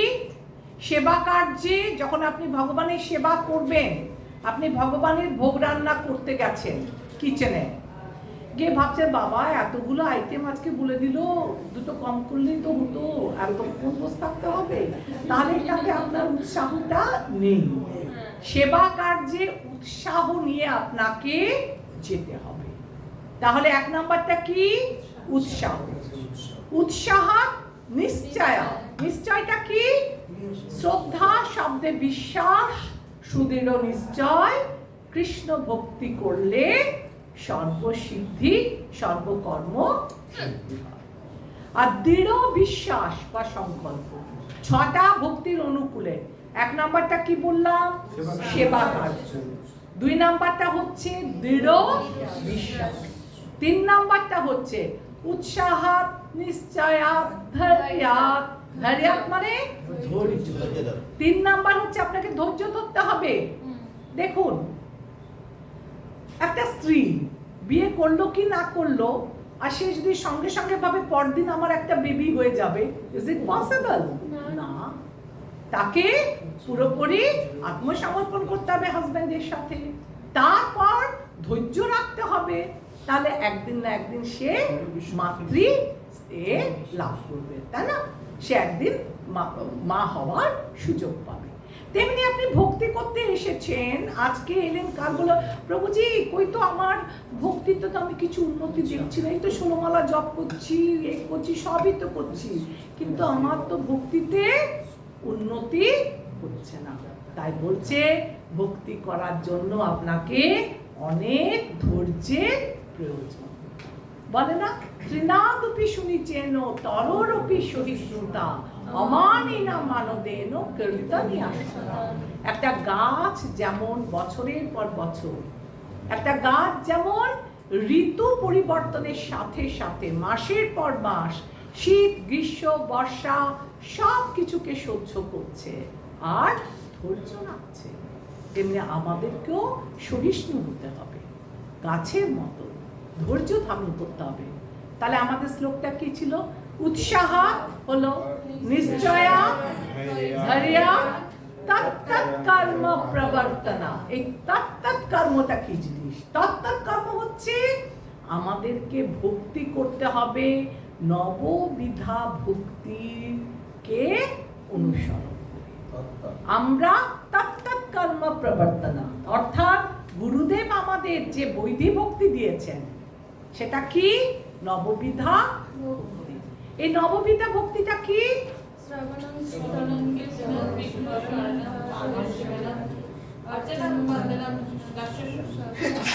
সাক্ষা আত্মনিবেদন। এই যে 9টা ভক্তি, এই 9টা ভক্তিকে বলা হয় নববিধা ভক্তি। এই নববিধা ভক্তির কোনো একটাকে আপনি যদি আশ্রয় করে থাকেন, আর তাহলেও আপনি ভক্তিতে উন্নতি করবেন। তো আমাদের এই তত্ত্বৎ কর্ম প্রবর্তনা, শ্রবণম বা শ্রবণ হচ্ছে পারমার্থিক জ্ঞান লাভের প্রথম পদক্ষেপ। অনধিকারী ব্যক্তির নিকট ভগবত কথা শ্রবণ করা উচিত না, যার তার কাছে ভগবত কথা শোনা উচিত না। ভগবত গীতা অনুসারে সৎ গুরুই দিব্য জ্ঞান দানে একমাত্র অধিকারী। তদ্বিদ্ধি প্রণিপাতেন পরিপ্রশ্নেন সেবয়া উপদেক্ষন্তি তে জ্ঞানম জ্ঞানিনস্তত্ত্বদর্শী। আর এরা কিভাবে আসবে না, বলছে ব্রহ্মাণ্ড ভ্রমিতে কোন ভাগ্যবান জীব গুরু কৃষ্ণ কৃপায় পায় ভক্তি। এটা আপনি চেষ্টা করলেও পাবেন না, এটা আপনি চেষ্টা করলেও পাবেন না, কেউ আপনাকে চেষ্টা করালেও আপনি সেটা নিতে পারবেন না, যতক্ষণ পর্যন্ত না সাধুগুরু বৈষ্ণবের কৃপা আপনার উপর আসছে ততক্ষণ অবধি আপনি ভক্তিটা শুরু করতে পারবেন না। বলছে কোন ভাগ্যবান জীব, কেন ভাগ্যবান বলছে না, আপনারা সবাই সাধুগুরু বৈষ্ণবের কৃপায় ভক্তিলতা বীজটাকে অন্তরে, সবার অন্তরে ভক্তিলতা বীজ আছে। আমরা বলি না, ভগবান সবাইকে একটা গিফট দিয়ে পাঠিয়েছে পৃথিবীতে, গিফটটা কেমন আছে? প্যাক করা আছে। কেউ খুব ছোট বয়সে ওই গিফট প্যাকটা খুলে ফেলল, কেউ যৌবনে, কেউ আরো পরে, কেউ বার্ধক্যে এসে খুলল, কেউ হয়তো এই জীবনে গিফট প্যাকটা খুলবে না। তারা কি হবে? জন্ম মৃত্যু জরা ব্যাধি পুনরপি জননম পুনরপি মরণম পুনরপি জননী যঠনী, বারবার এই জন্ম মৃত্যু জরা ব্যাধি চক্রে থাকতে হবে। তাহলে আমরা আজকে কি পড়লাম? উৎসাহাত নিশ্চয়াত ধৈর্যাৎ তত্তৎ কর্ম প্রবর্তনাৎ। ঠিক আমাদের ভগবান যেভাবে যেভাবে গুরুর কাছ থেকে আমাদেরকে শিখিয়েছে এগোতে, আমরা ঠিক সেইভাবে গুরুর কথা মতো ভক্তি পথে আমাদের এগোতে হবে। তাতে যদি আমাদের প্রোগ্রেস খুব স্লো হয় হোক, কিন্তু আমাদের গুরু প্রদর্শিত পথে আমাদের এগোতে হবে। তারপর কি হলো? উৎসাহ নিশ্চয়াৎ ধৈর্যাৎ তত্তৎ কর্ম প্রবর্তনাৎ। 5 নম্বরটা সঙ্গ ত্যাগাৎ। দেখুন এই সঙ্গ ত্যাগাতটা কত ইম্পর্টেন্ট। 2 নম্বরেও এই আলোচনা হয়েছে, 2 নম্বর শ্লোকে। আবার এটাকে রিপিট করছে। কোনো জিনিস যখন রিপিট হয় তখন জানবেন এর ইম্পর্টেন্সটা খুব বেশি। সঙ্গ ত্যাগাৎ, সঙ্গ ত্যাগাৎ, সঙ্গটাকে ত্যাগ করতে বলছে। আমরা নরোত্তম দাসের একটা আছে না, তাদেরও চরণ সেবী ভক্ত সনে বাস, জনমে জনমে হয় জনম জনম ধরে নরোত্তম দাস ঠাকুর লিখছেন আমার যেন ভক্ত সঙ্গ হয়। কারণ ভক্ত সঙ্গ না হলে ভক্তি পথে উন্নতি করা যাবে না। তাই ভক্ত সঙ্গটা একটা ভাইটাল রোল প্লে করছে আমাদের ভক্তি জীবনে। ভক্তি জীবনে আসতে গেলে আমাদের ভক্ত সঙ্গ করতে হবে। ভক্ত সঙ্গ কেমন করে করব? উৎসাহ, উদ্যম, বুদ্ধিমত্তা, কৃষ্ণ সেবায় নিয়োগ, এই সব কিছু আমরা উৎসাহের সাথে করলাম। আর আমরা জীবন চালাচ্ছি যুক্ত বৈরাগ্যম, যুক্ত বৈরাগ্যম উচ্চতে। যুক্ত বৈরাগ্যটা কি? আমরা আমাদের সব জিনিসের মধ্যে ভগবানকে যোগ করি। ভগবান ছাড়া, এই দেখুন একটা ভগবত সেবা ছাড়া অন্য পথকে অনুসরণ করার প্রয়াস করে তাদের চিত্ত চাঞ্চল্য ব্যতীত অন্য কিছু লাভ হয় না। যদি ভগবানকে ছেড়ে আপনি অন্য যা কিছু করছেন, ওটা ফাইনালি এর ফল কি হবে? আবিদ জিরো। আপনি 1-এর পর 0 লাগালে কি হয়? 2টো 0 লাগালে, 3টে 0 লাগালে, 4টে লাগালে 10,000, 5টা 0 লাগালে। এবার এই সবার আগের থেকে যদি 1টাকে হাটিয়ে দেন, কি রইল? খালি 0। তো আমরা কৃষ্ণ রূপকে কেন্দ্র করে আমরা সব কাজ করে যাচ্ছি, কিন্তু আমাদের কাজের আগে যদি কৃষ্ণকে সরিয়ে দিই তাহলে জড়জাগতিক আমরা যা কাজ করি তার পরিণাম এ বিগ জিরো। আচ্ছা, উৎসাহর এক্সাম্পল। এবার জাগতিক উৎসাহ নিশ্চয়াৎ ধৈর্যাৎ তত্তৎ কর্ম প্রবর্তনাৎ সঙ্গ ত্যাগাৎ শতবৃত্তে। শতবৃত্তেটা বাকি আছে, ঠিক আছে, এটা আরেকটু এক্সাম্পল দিই। উৎসাহ, উৎসাহর এক্সাম্পলটা কি? যখন আপনাকে বলা হলো এই আমরা এই করব, ভ্রমণে যাব, আপনি একটু গাড়ির বন্দোবস্ত করুন। তো কি করে? প্রবল উৎসাহ নিয়ে এই ড্রাইভারকে ফোন করছে, এই তুই যাবি, কত টাকা নিবি বলতো, এখান থেকে মায়াপুর আমরা যাব, একটা 12 সিটারের গাড়ি চাই কি একটা 14 সিটার। প্রবল উদ্যমে প্রচুর উৎসাহ নিয়ে করছে, তাই না? সবাই মিলে যাব গ্রুপে, 12 সিটার চাই, 14 সিটার চাই। তো এই গাড়ি বন্দোবস্ত করে ও প্রচুর উৎসাহ নিয়ে গাড়ি বুক করছে সবার জন্য। আর দেখবেন মাঠে চাষিরা যখন চাষ করে প্রবল উদ্যমে যে এই বছর আমার অনেক ফসল হবে, লাঙল লাগাচ্ছে, ধান পুঁতছে, যে চাষিদের যে শ্রম, এগুলো হচ্ছে প্রচুর উৎসাহ দিয়ে করছে, কারণ যে আমরা অনেক ফসল কিনব। এবার উৎসাহ হলো নিশ্চয়াৎ। নিশ্চয়তার কিরকম? আপনি যাচ্ছেন গাড়ি করে, আপনার টার্গেট হচ্ছে একচক্রপুর, একচক্রধাম। এবার একচক্রধাম যাচ্ছেন, এ বলছে ড্রাইভার সাহেব ডাইনা তরফ চালিয়ে আচ্ছা রাস্তা হ্যাঁ। কেউ বলবে না না ওই রাস্তাটা বাজে, এদিকে চলুন, এদিক দিয়ে শর্টকাট যাবেন। তো এই যে নিজের মধ্যে কনফ্লিক্ট, তাহলে নিশ্চয়াৎ কখন হবে? যখন আপনি গাড়িতে একটা গুগল ম্যাপ লাগিয়ে নেবেন। গুগল ম্যাপ চালিয়ে দিলে আপনাকে ডান দিকে বাম দিকে কিচ্ছু করতে হবে না, ও ম্যাপ আপনাকে ডান দিক বাম দিক করে একদম একচক্রধামে। তাহলে নিশ্চয়াৎ সঠিক রাস্তা ও ম্যাপ, ঠিক আছে? আর কি? একটা চাষি জমি চাষ করছে, তার উর্বর বীজ, ও জানে এই বীজটা হচ্ছে খুব কস্টলি, এই ভালো বীজ এনেছি এর থেকে, আর আমার জমিটাতে আমি ভালো করে সার গোবর দিয়ে বেড বানিয়েছি না, এ মাটির বেড, হ্যাঁ যেখানে চাষ হবে, তখনও নিশ্চয়া যে এর ফসলটা আমার ভালো হবে। আর গাড়ির বন্দোবস্তের কথা বললাম, নিশ্চয়াত বললাম, গুগল ম্যাপ একদম আপনাকে পৌঁছাবে। উৎসাহাত নিশ্চয়াত ধৈর্যাত, ধৈর্যটা কিরকম, আপনাকে ধৈর্য, সময় সাপেক্ষ। আপনি আজ মন্দিরে এসে কাল ভাববেন না যে আপনাকে বলবে এসো হে ফুলের সেবাটা তুমি নিয়ে নাও।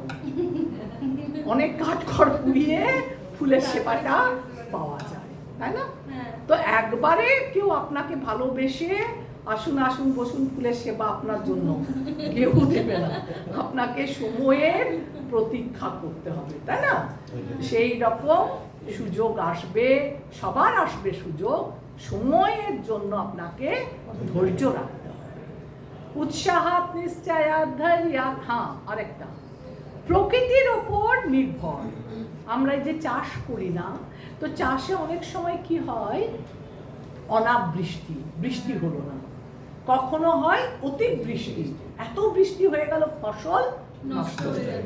তো এইগুলোর জন্য আপনাকে ধৈর্য রাখতে হবে, ধৈর্য হারালে চলবে না।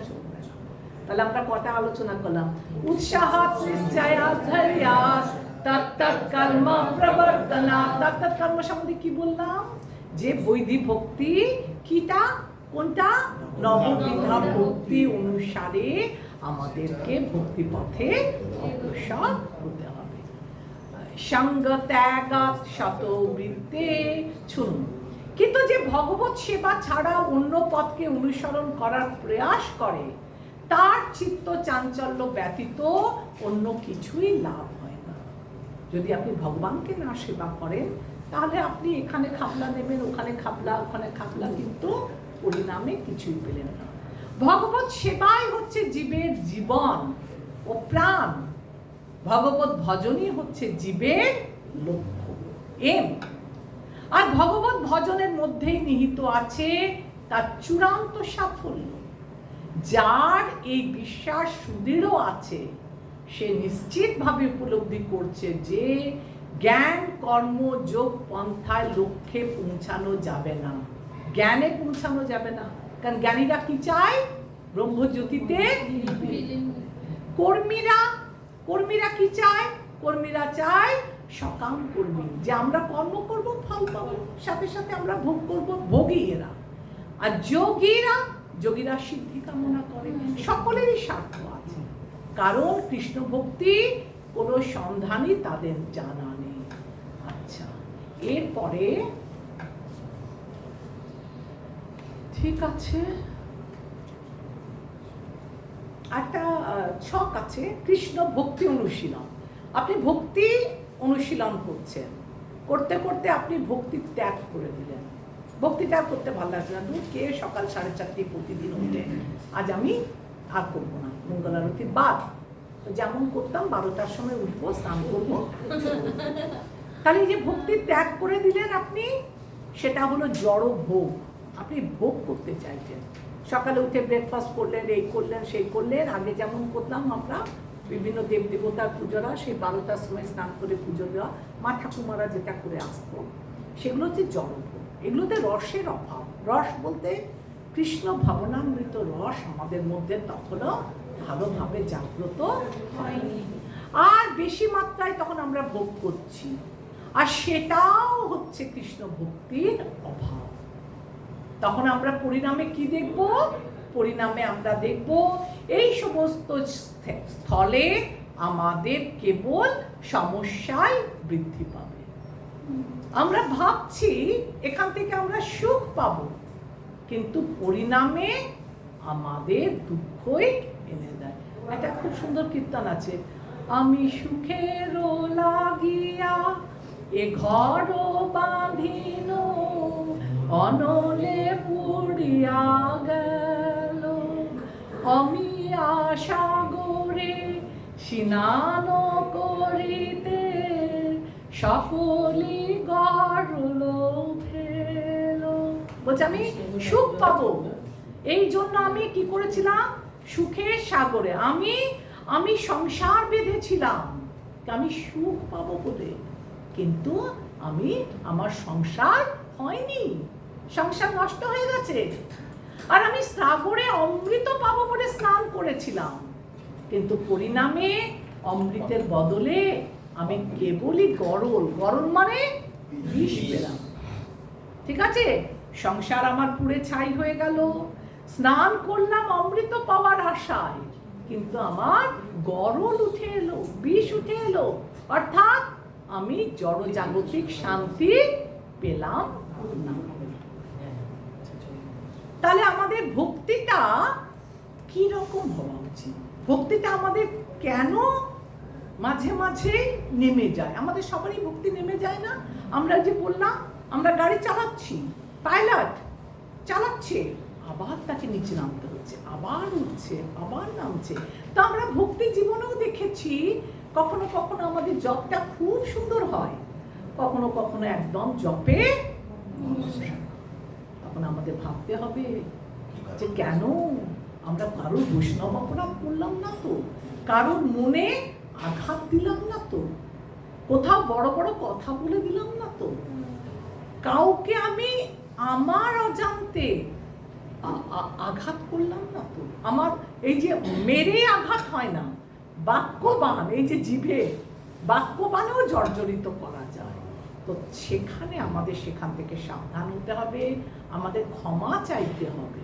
হ্যাঁ, ভক্তি আচরণের সহিত বুঝতে পারি মাতাজি, মানে কিভাবে করেছি বা অনেক সময় বোঝা যায় প্রভুজি। আপনি দেখছেন, আপনি জব করেছেন, কিন্তু আপনার জবটা ঠিক হচ্ছে না। মাতাজি আমি একটা কথা বলবো, আমার আগে একটু জবটা ভালোই চলছিল, হ্যাঁ। জপা সেশনে সকালে অ্যাড হয়ে মোটামুটি একটু ভালোই চলছিল, জপা সেশনটাও একটু কয়েকদিন বন্ধ আছে, হ্যাঁ। আমারও ব্যাস চলছে, ফোন ঘাটছি, সন্ধে হয়ে যাচ্ছে 16 মালা কমপ্লিট করতে।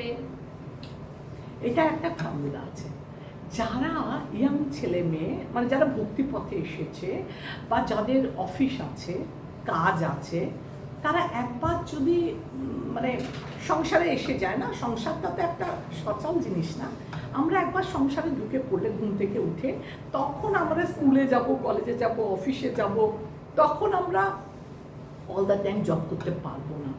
তাই খুব তাড়াতাড়ি শুয়ে যাওয়া 9টার ভেতর, আর ভোরবেলা অন্ধকার থাকতে থাকতে 16 মালা কমপ্লিট করে না, কেউ ডিস্টার্ব করবে না। আমরা যে বাহানা দিই না, আরে হাজব্যান্ডের অফিস যাওয়া আছে, রে বাচ্চার টিফিন করা আছে, আরে ওর কথা আছে, সব আছে, কিন্তু if there is a will there is a way. যদি আমার ইচ্ছা থাকে তাহলে আমি পারবো। তা আমরা সবাই টার্গেট করব অন্ধকার থাকতে থাকতে প্রথম 16 মালাটা যেন আমরা করে নেব। এরপরে দিন বাড়বে, আপনারও জব বাড়লো, এরপর যতটা এক্সট্রা করতে পারলেন, না পারলেন, কিন্তু ফার্স্ট 16 মালাটা যারা, ইফ ইট ইজ পসিবল, অন্ধকার থাকতে থাকতে ফার্স্ট মালা একটা কথা জিজ্ঞেস হ্যাঁ। করছি, ধরো আমি ঘুম থেকে উঠলাম, হ্যাঁ। 3:30 উঠে প্রথমে স্নানটা করবেন।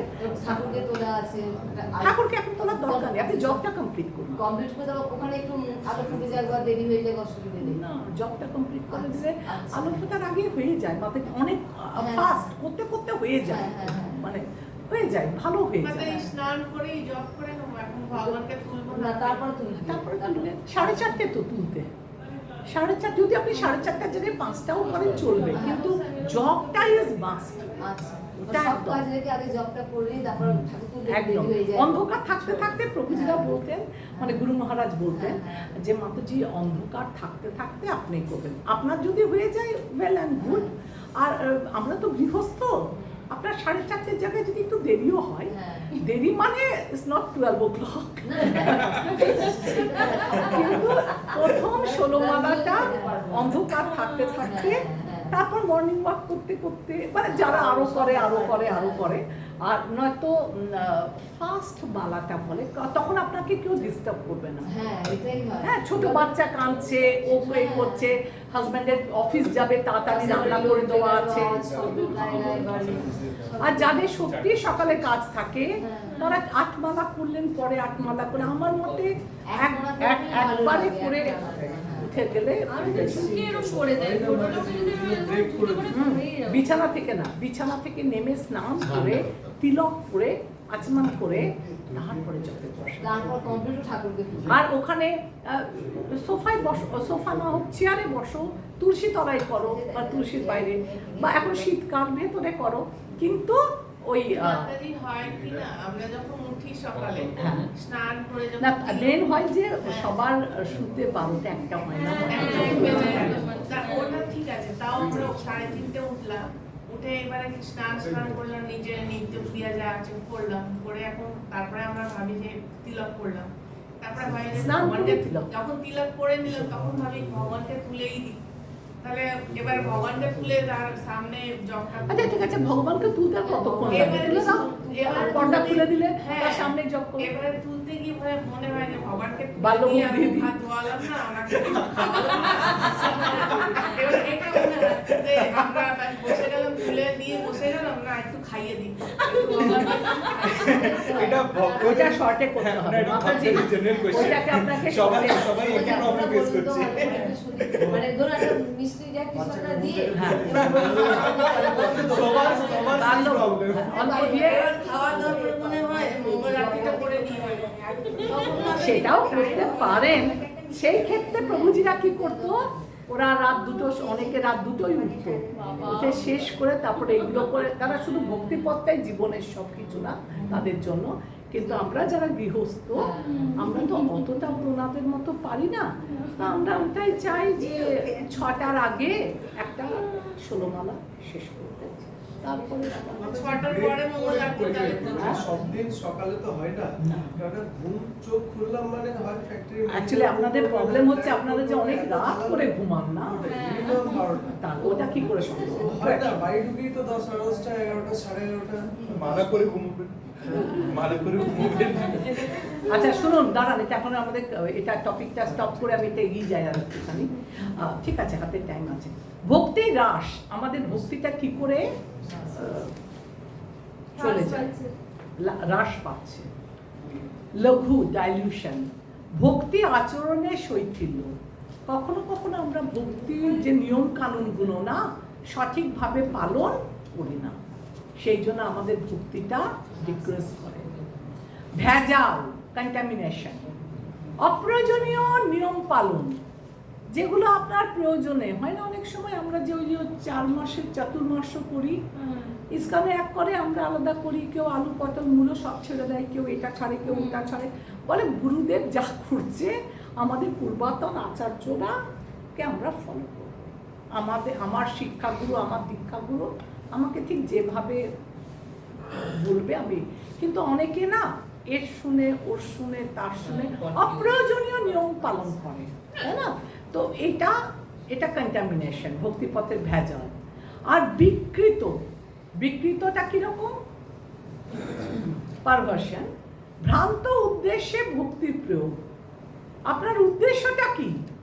আপনার উদ্দেশ্যটা আপনার চোখের সামনে রাখতে হবে। আমার উদ্দেশ্য হচ্ছে কৃষ্ণকে জানা, কৃষ্ণ প্রেম প্রাপ্তি হওয়া, সেটাকে টার্গেট করে আপনাকে ভক্তি করতে মাতাজি হবে। আগে যেটা পড়ালেন না ওটার মেন পয়েন্টটা কি ছিল, মানে কার বিষয়ে বলছেন এই পয়েন্টস গুলো, কোন বিষয়ে বলছেন? 3 নাম্বার যে শ্লোক ছিল না, উৎসাহাত নিশ্চয়াত ধৈর্যাত তত্তৎ কর্ম।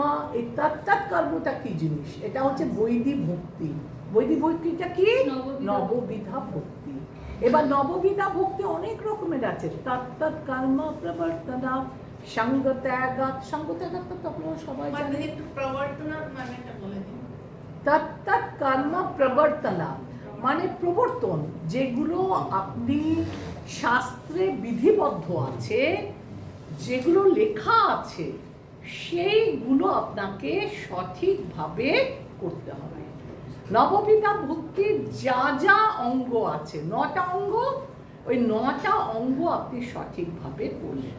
এমনকি বলা হয় কোনো একখানাও যদি আপনি খুব নিষ্ঠা সহকারে করেন তাহলে আপনি ভগবত ধাম প্রাপ্ত হবেন। একটা জিনিস দেখুন, উৎসাহ, নিশ্চয়া, ধৈর্য, তত্তৎ কর্ম আর প্রবর্তনতা ছেড়ে দিন, আর তত্তৎ কর্ম প্রবর্তনা আর সঙ্গ ত্যাগটা যদি ছেড়ে দেন, শতবৃত্তে। শতবৃত্তেটা কি? শতবৃত্তে মানে কি? সৎ সঙ্গ। আমরা বলি না সাধু সঙ্গ, সাধু সঙ্গ সর্বশাস্ত্রে কয়। কেন না? এই শতবৃত্তি, শতবৃত্তিটা কি? আমাদের পূর্বতন আচার্যদেরকে আমরা কি করি? তাদের পদাঙ্ক অনুসারে আমরা চলাফেরা করি। তারা যেভাবে বলছে আমরা ঠিক সেই রকম ভাবে তদ্রূপ করি। আরেকটা বলছিল, একটা খুব সুন্দর কাহিনী বলেছিল, আপনাদের সঙ্গে শেয়ার করছি। প্রজল্প, প্রজল্প আমরা পড়লাম না? কি ছিল ওইটা? উৎসাহ, নিশ্চয়া, ধৈর্য, তত্তৎ কর্ম প্রবর্তনা, সঙ্গ ত্যাগাৎ শতবৃত্তে, সরবীর ভক্তি প্রসিদ্ধ। প্রজল্পটা কোথায় পেয়েছিলাম? প্রজল্প, এই যে সঙ্গ ত্যাগা, প্রজল্প। প্রজল্পটা কি বলুন তো? এই গ্রাম্য কথা, যেগুলো ভগবান রিলেটেড কথা না, সেগুলো আমরা অনেক সময় করি না। কারোর সঙ্গে কারোর দেখা হলে কৃষ্ণ কথা বলি না, তোর বাড়িতে কি চলছে, মেয়ের বিয়ে হলো তো, কবে বিয়ের ডেট ঠিক হলো, ছেলে কি করে, এসব জিজ্ঞাসা করি না। এগুলো তো কৃষ্ণ কথা না। তো বলছে এইগুলো হচ্ছে কি? প্রজল্প। এই প্রজল্পর একটা খুব সুন্দর উদাহরণ আছে, দেখুন, মানে গল্প আর কি, যাতে আপনাদের মনে থাকে। এক রাজা খুব সুন্দর দান ধ্যান করত। একদিন সব ব্রাহ্মণদের ডেকেছে, আর ব্রাহ্মণদের খুব সুন্দরভাবে তিনি ব্রাহ্মণ ভোজনের আয়োজন করেছে। তো বাড়ির আঙ্গিনায় সব ব্রাহ্মণ বসে আছে সারি সারি দিয়ে, আর রাজা নিজে হাতে পরমান্ন সবাইকে ব্রাহ্মণকে দিচ্ছে। এদিকে একটা একটা কি বলে, যারা সাপটা ধরে, ঈগল। ঈগল, একটা ঈগল পাখি একটা বিষধর সাপকে মুখে ধরেছে, ধরে আকাশে উড়ছে। আর সাপটার মুখটা কেমন আছে? নিচে। এবার সে যখন আকাশের উপর দিয়ে উড়ে যাচ্ছে ঈগলটা, আর সাপের মুখ থেকে বিষ ঝরছে, আর সেই রাজার যে পরমান্ন পাত্র পায়েসে, ওই পাত্রটার উপর সে বিষটা পড়েছে। রাজা কি জানে না? রাজা সুন্দর ওই পরমান্ন সব ব্রাহ্মণদেরকে দিচ্ছে, আর পরিণামে কি হলো? সব ব্রাহ্মণদের মৃত্যু হলো।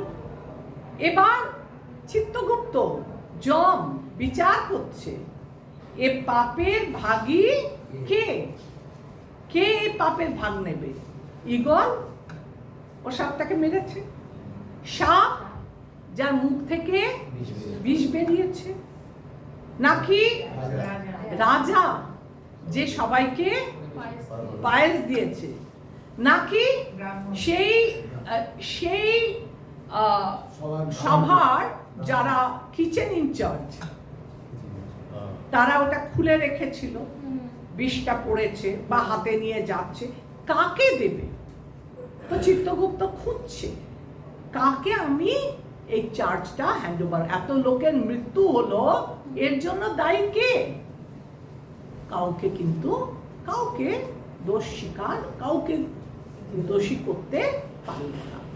বলে রাজা, রাজা তো ভালো কাজই করছে, তার রাজ্যে যত ব্রাহ্মণ আছে তাদের সেবা করাচ্ছে, তাহলে রাজাকে কি করে আমি এখানে দোষী করি? রাজা হলো না। ঈগল, ঈগল পাখির খাদ্যই তো সাপ, তাহলে আমি ঈগল পাখিকে কেন দোষী করব? সাপ, সে তো সাপ তার মুখে ভগবানই বিষ সৃষ্টি করেছে, তাকে ধরেছে, মুখ থেকে পড়েছে, তাহলে পাপের ভাগী কে হবে? খুঁজে বেড়াচ্ছে। ইতিমধ্যে অনেকদিন হলো এক ব্রাহ্মণ, মানে প্রবাসী ব্রাহ্মণ, আসছে আর জিজ্ঞাসা করছে, একটা বাইরের চায়ের দোকান টাইপের থাকে না আমাদের, হ্যাঁ, যেখানে লোকে জিজ্ঞাসা করে ভাই অমুক বাড়িটা কোথায়, ভাই অমুক বাড়িটা কোথায়। তো সেই রকম একটা দোকানে এক বৃদ্ধা মধ্যবয়স্কী মাতাজি সেখানে চা ফা দিচ্ছে বা দোকান করছে। তো সেই দোকানে জিজ্ঞাসা করেছে, আচ্ছা অমুক রাজার বাড়িটা কোন দিকে আর কত দূর যেতে হবে, কোন দিকে যাব? তখন সেই চা বিক্রেতা বলছে, ও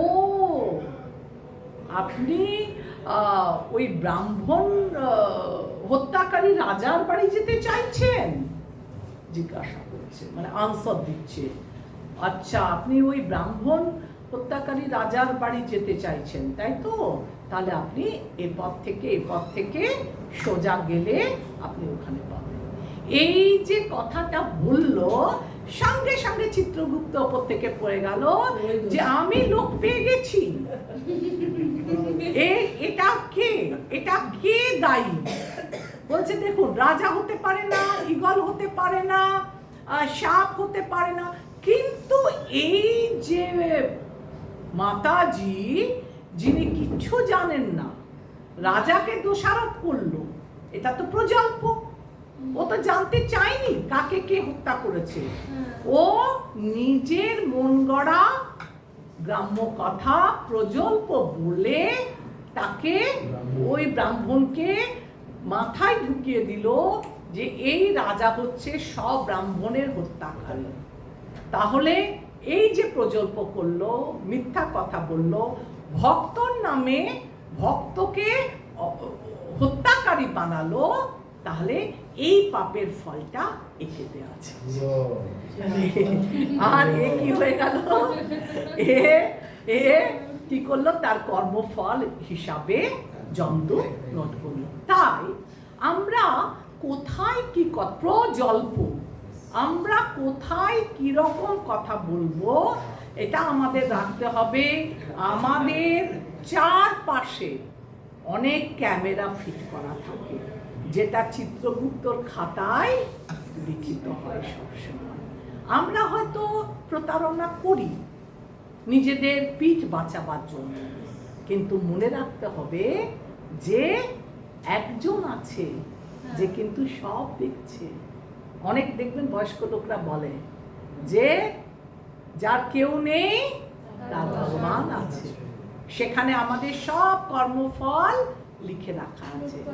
আর যদি আমরা কিছু ভালো পাচ্ছি তাহলে জানবো এটা আমাদের পূর্বজন্মের। আর আগামীকাল আমরা যদি ভবিষ্যতে কোনো ভালো কিছু পাব, সেটাও আমাদের জানতে হবে আমাদের এই জন্মের কর্মফল আমাকে পরবর্তী জন্মে দিকে নিয়ে যাচ্ছে। তাহলে দেখুন, এই উৎসাহ, নিশ্চয়, ধৈর্য, তৎকর্ম, শতবৃত্তি, এই সবগুলো হচ্ছে একটা দিকে। আর সঙ্গ ত্যাগটাকে আমাদেরকে একদম সবার মনে রাখতে হবে যে ভক্ত সঙ্গ আমাদের খুব দরকার। এবার লাস্ট একটা এক্সাম্পল দিচ্ছি, আপনাদের খুব ভালো লাগবে। এটা জাগতিক এক্সাম্পলের সঙ্গে ভক্তি তুলনা করুন। ছোঁয়াচে রোগ জানেন, ছোঁয়াচে রোগ। আপনার সর্দি হয়েছে, ওর পাশে বসলেন, ওরও সর্দি হয়ে গেল। বেশ, কেন যে বসলাম, ও আজকে জ্বর নিয়ে এলো। বিশেষ করে ওই যে চোখে কনজাংটিভাইটিস হতো না, আপনি ওর দিকে তাকালে আপনার চোখে লাল হয়ে যাবে। তো বলছে ছোঁয়াচে রোগ, সংক্রমণ হয় না, এর জন্য কি উচিত? দূরে থাকা, ওর কাছাকাছি থাকবে না যার হয়েছে তার থেকে, তাহলে আপনার সুস্বাস্থ্য রক্ষা থাকলো। আপনি যদি একটা সংক্রামক ছোঁয়াচে রোগের কাছে গিয়ে বসেন, আপনার জ্বর হবে, চোখ উঠবে, যা হয়। এটাকে আমরা একটা কম্পেয়ার করি, এই ছোঁয়াচে রোগটা জড় ভোগ। এই যে জড়জাগতিক ভোগ করি আমরা, আমাদের কি সংক্রমণটা কেমন? আমাদের মনের প্রভাবে। আর দূরে থাকাটা কি? সঙ্গ ত্যাগ। যদি আমরা সঙ্গটা ত্যাগ করি, কার সঙ্গ? অভক্তের সঙ্গ, তাহলে আমাদের কি হবে? আমাদের ভক্তিটা সুরক্ষিত থাকবে। আপনাদের কম্পেয়ারটা আমি আরেকবার বোঝাচ্ছি। দেখুন, একটা ছোঁয়াচে রোগ হয়েছে, আর সেই ছোঁয়াচে রোগটা সংক্রমণ। সংক্রমণ মানে বোঝেন তো, একজনের কাছ থেকে আরেকজনের হয়ে যাওয়া। তখন আপনাকে কি করতে হবে? যার ছোঁয়াচে রোগ হয়েছে তার থেকে দূরে থাকতে হবে। তাহলে আপনি নিজেকে সুস্বাস্থ্য সুরক্ষা করতে পারলেন, আপনার স্বাস্থ্যকে সুরক্ষা দিতে পারলেন। এবার একে আমি কার সাথে কম্পেয়ার করলাম? আমি জড় ভোগ করতে চাইছি, আমি ভোগ করতে চাইছি কৃষ্ণকে না দিয়ে। কেন না, আমার এটা যেমন সংক্রমণ ছিল, এটা হচ্ছে আমার মনের প্রভাব, মানসিক প্রভাব। আমি কৃষ্ণ পুজো করবো না, আমি প্রসাদ ভুজি হব না, আমি নিজে রান্না করে ভালো মন্দ খাবো, নিজেই খাবো। এটা হচ্ছে মানসিক প্রভাব। তাহলে আপনাকে কি করতে হবে? সঙ্গ ত্যাগা। সেই সব লোকের সঙ্গ আপনাকে ত্যাগ করতে হবে। তাদের সাথে গিয়ে যদি আপনি গল্প করতে যান, সে নিজেও যাবে আর আপনাকেও অতলে ফেলবে। আপনার কথা তো সে নেবে না। আর আপনি যদি ওর সঙ্গে করতে যান, নিজে তো গেছে তলিয়ে, আপনাকে নিয়েও, বলে না, নিজে ডুবছে আর ওকে নিয়েও ডুবাচ্ছে।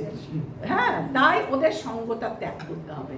যদি আপনি সঙ্গটা ত্যাগ করেন, তাহলে আপনার ভক্তিটা সুরক্ষিত থাকবে। আমি কি বোঝাতে পারলাম? আচ্ছা,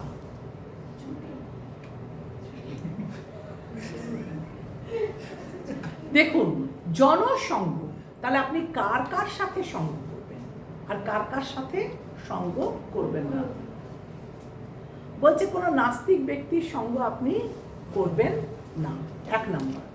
2 নাম্বার, যোগীদের সঙ্গ করবেন না। যোগী যারা হৃদয়ের মধ্যে অষ্টাঙ্গ যোগ করে নানা রকমের সিদ্ধি লাভ করার চেষ্টা করে, বলে না, ভুক্তি মুক্তি সিদ্ধিকামী সকলই অসাম। তাহলে যোগীর করছেন না জনসঙ্গ, জ্ঞানীর করছেন না। কেন? জ্ঞানীরা হচ্ছে কি? জ্ঞানীরা হচ্ছে ব্রহ্মজ্যোতিতে লীন হতে চায়, ওদেরও স্বার্থ আছে।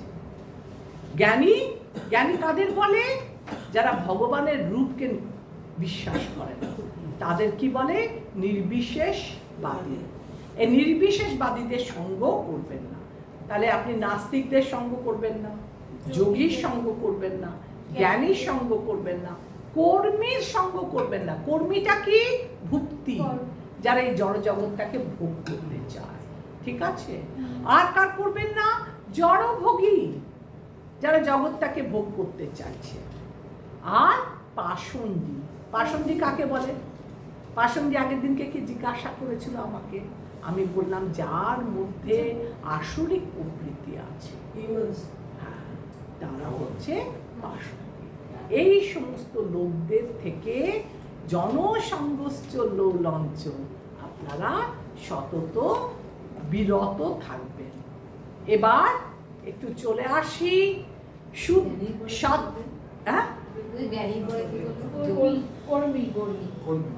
কর্মীর পর জড়ভোগী, জড়ভোগীর পর পাষণ্ডী।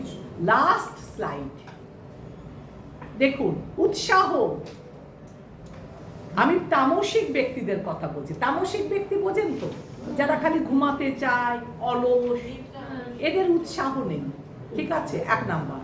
শুনুন সবাই, তামসিক লোকদের কি বললাম? উৎসাহ নিশ্চয় নেই, ধৈর্য নেই।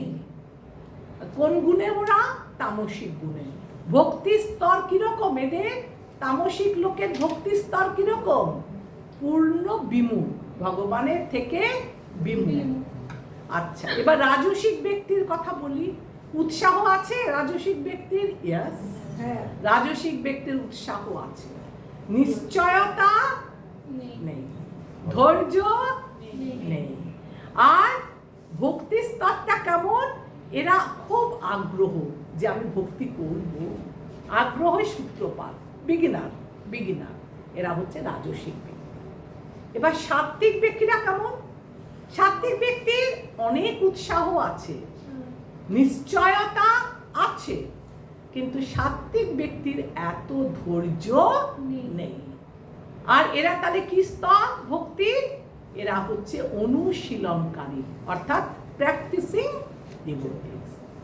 এরও ঊর্ধ্বে শত রজতম, এরও ঊর্ধ্বে একটা আছে, একে বলে শুদ্ধ শব্দ বা বিশুদ্ধ শুদ্ধ শব্দ স্তরের ব্যক্তি। উৎসাহ আছে, ইয়েস। নিশ্চয় আছে, ইয়েস। ধৈর্য আছে, ইয়েস। আর ভক্তি স্তর কি? এরা শুদ্ধ ভক্তি করে। তাহলে আমরা কি দেখলাম? এটা কার গুণ? এটা হচ্ছে যারা বিশুদ্ধ শত রজতম, এই সত্য গুণেরও ওপরে বিশুদ্ধ শুদ্ধ শব্দ। সর্বশক্তিমান ভগবান তার সব ভক্তকে রক্ষা করেন, তাই ভগবত ভজন ত্যাগ করে কর্ম জ্ঞান বা যোগের পথ গ্রহণ না করে এই শ্লোক অনুযায়ী উৎসাহ ধৈর্য বিশ্বাস নিয়ে বৈদিক ভক্তি অনুসরণ করলে সকল বাধা দূর হয়ে অচিরেই ভজনে উন্নতি হবে। ঠিক আছে? মাতাজি এবার রজগুণটা বলুন না। রজগুণে কি বলবো বলো? রজগুণ যে সমস্ত ব্যক্তিরা, ওদের উৎসাহ তো আছে, নিশ্চয়তা নেই রজগুণের, আর ধৈর্যও নেই। ওরা হচ্ছে আগ্রহের বিগিনার্স আছে, আমি করব, মানে বিগিনার্স, আগ্রহের বিগিনার, সূত্রপাত, আগ্রহের সূত্রপাত। আর কি চাইছো বলো? তামসিক হলো, রাজসিক হলো, সাত্ত্বিক। সাত্ত্বিকের বর্তমান উৎসাহ আছে, নিশ্চয় আছে, ধৈর্য নেই। সাত্ত্বিক ব্যক্তি ভক্তি স্তরটা কি? অনুশীলনকারী, অর্থাৎ প্র্যাকটিসিং। কিন্তু যারা শুদ্ধ সত্য স্তরের ব্যক্তি, তাদের উৎসাহ আছে, নিশ্চয় বর্তমান, ধৈর্য বর্তমান, এবং তাদের ভক্তি স্তরটা কিরকম? শুদ্ধ। ঠিক আছে? আর কারোর কিছু অসুবিধে? এটি 6টা গুণ না? হ্যাঁ, এই যে 6টা গুণ ভক্তিকে আগাবে তোমাকে। কি কি বললাম? উৎসাহ, নিশ্চয়া, ধৈর্য, তত্তৎ কর্ম প্রবর্তনা, সঙ্গ ত্যাগ, শতবৃত্তি। শতবৃত্তি মানে কি? যারা আমাদের পূর্বাতন আচার্য, তাদের পদাঙ্ক আমাদের অনুশীলন করতে হবে। কিভাবে ভক্তি করতে হবে? শ্রবণ হচ্ছে পারমার্থিক জ্ঞান লাভের প্রথম পদক্ষেপ। শ্রবণ অর্থাৎ শ্রবণের মাধ্যমে হরিকথা যত শুনবো আর যত আমরা কীর্তন করব, তত আমরা ভক্তি পথে অগ্রসর হতে পারব। ঠিক আছে? হ্যাঁ বলুন। অনাভিলাষিতা শূন্যম জ্ঞান ও কর্ম আদি অনাবৃতম। অনাবৃতমটা কি? অনাবৃতম, আবৃত নয়, ছেড়ে যায়। অনাভিলাষিতা শূন্যম, যখন আপনার মনে কোনো অভিলাষ থাকবে না। জ্ঞান ও কর্মাদি অনাবৃতম। জ্ঞান, আমি এতক্ষণ বললাম, জ্ঞানী কারা? যারা কোথায় যেতে চায়? ব্রহ্মজ্যোতিতে বিলীন হয়ে যেতে। কর্মী কারা? কর্ম হচ্ছে যারা ভোগ করতে চায়। প্রথমেই বলেছি কি বললাম? অশান্ত, ওটা কি বললাম? ভক্তি মুক্তি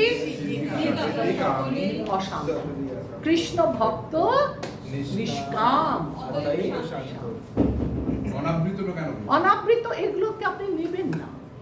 হ্যাঁ, অনাভিলাষিতা শূন্যম জ্ঞান কর্মাদি অনাবৃতম আনুকূল্যেন কৃষ্ণ অনুশীলন। আপনি কৃষ্ণের অনুশীলন করার পথে যেগুলো রাস্তা অনুকূল, সেইগুলোকে আপনি গ্রহণ করবেন। কি কি অনুকূল? এই 6টা জিনিস। কি কি? উৎসাহ, নিশ্চয়, ধৈর্য, তত্তৎ কর্ম প্রবর্তনা, সঙ্গ ত্যাগ, শতবৃত্তি ভক্তি প্রসিদ্ধ। এটা করলে আমাদের ভক্তি পথে আমরা উন্নতি করতে পারব। হরে কৃষ্ণ হরে কৃষ্ণ কৃষ্ণ কৃষ্ণ হরে হরে, হরে রাম রাম রাম হরে। এখানেই রইল আজ অমৃত লহরী। দুহাত তুলিয়া বলো হরি হরি। হলো না মাতাজি, হাত তো জোড়া করলেন না, পদ্ম ফুলের মতো।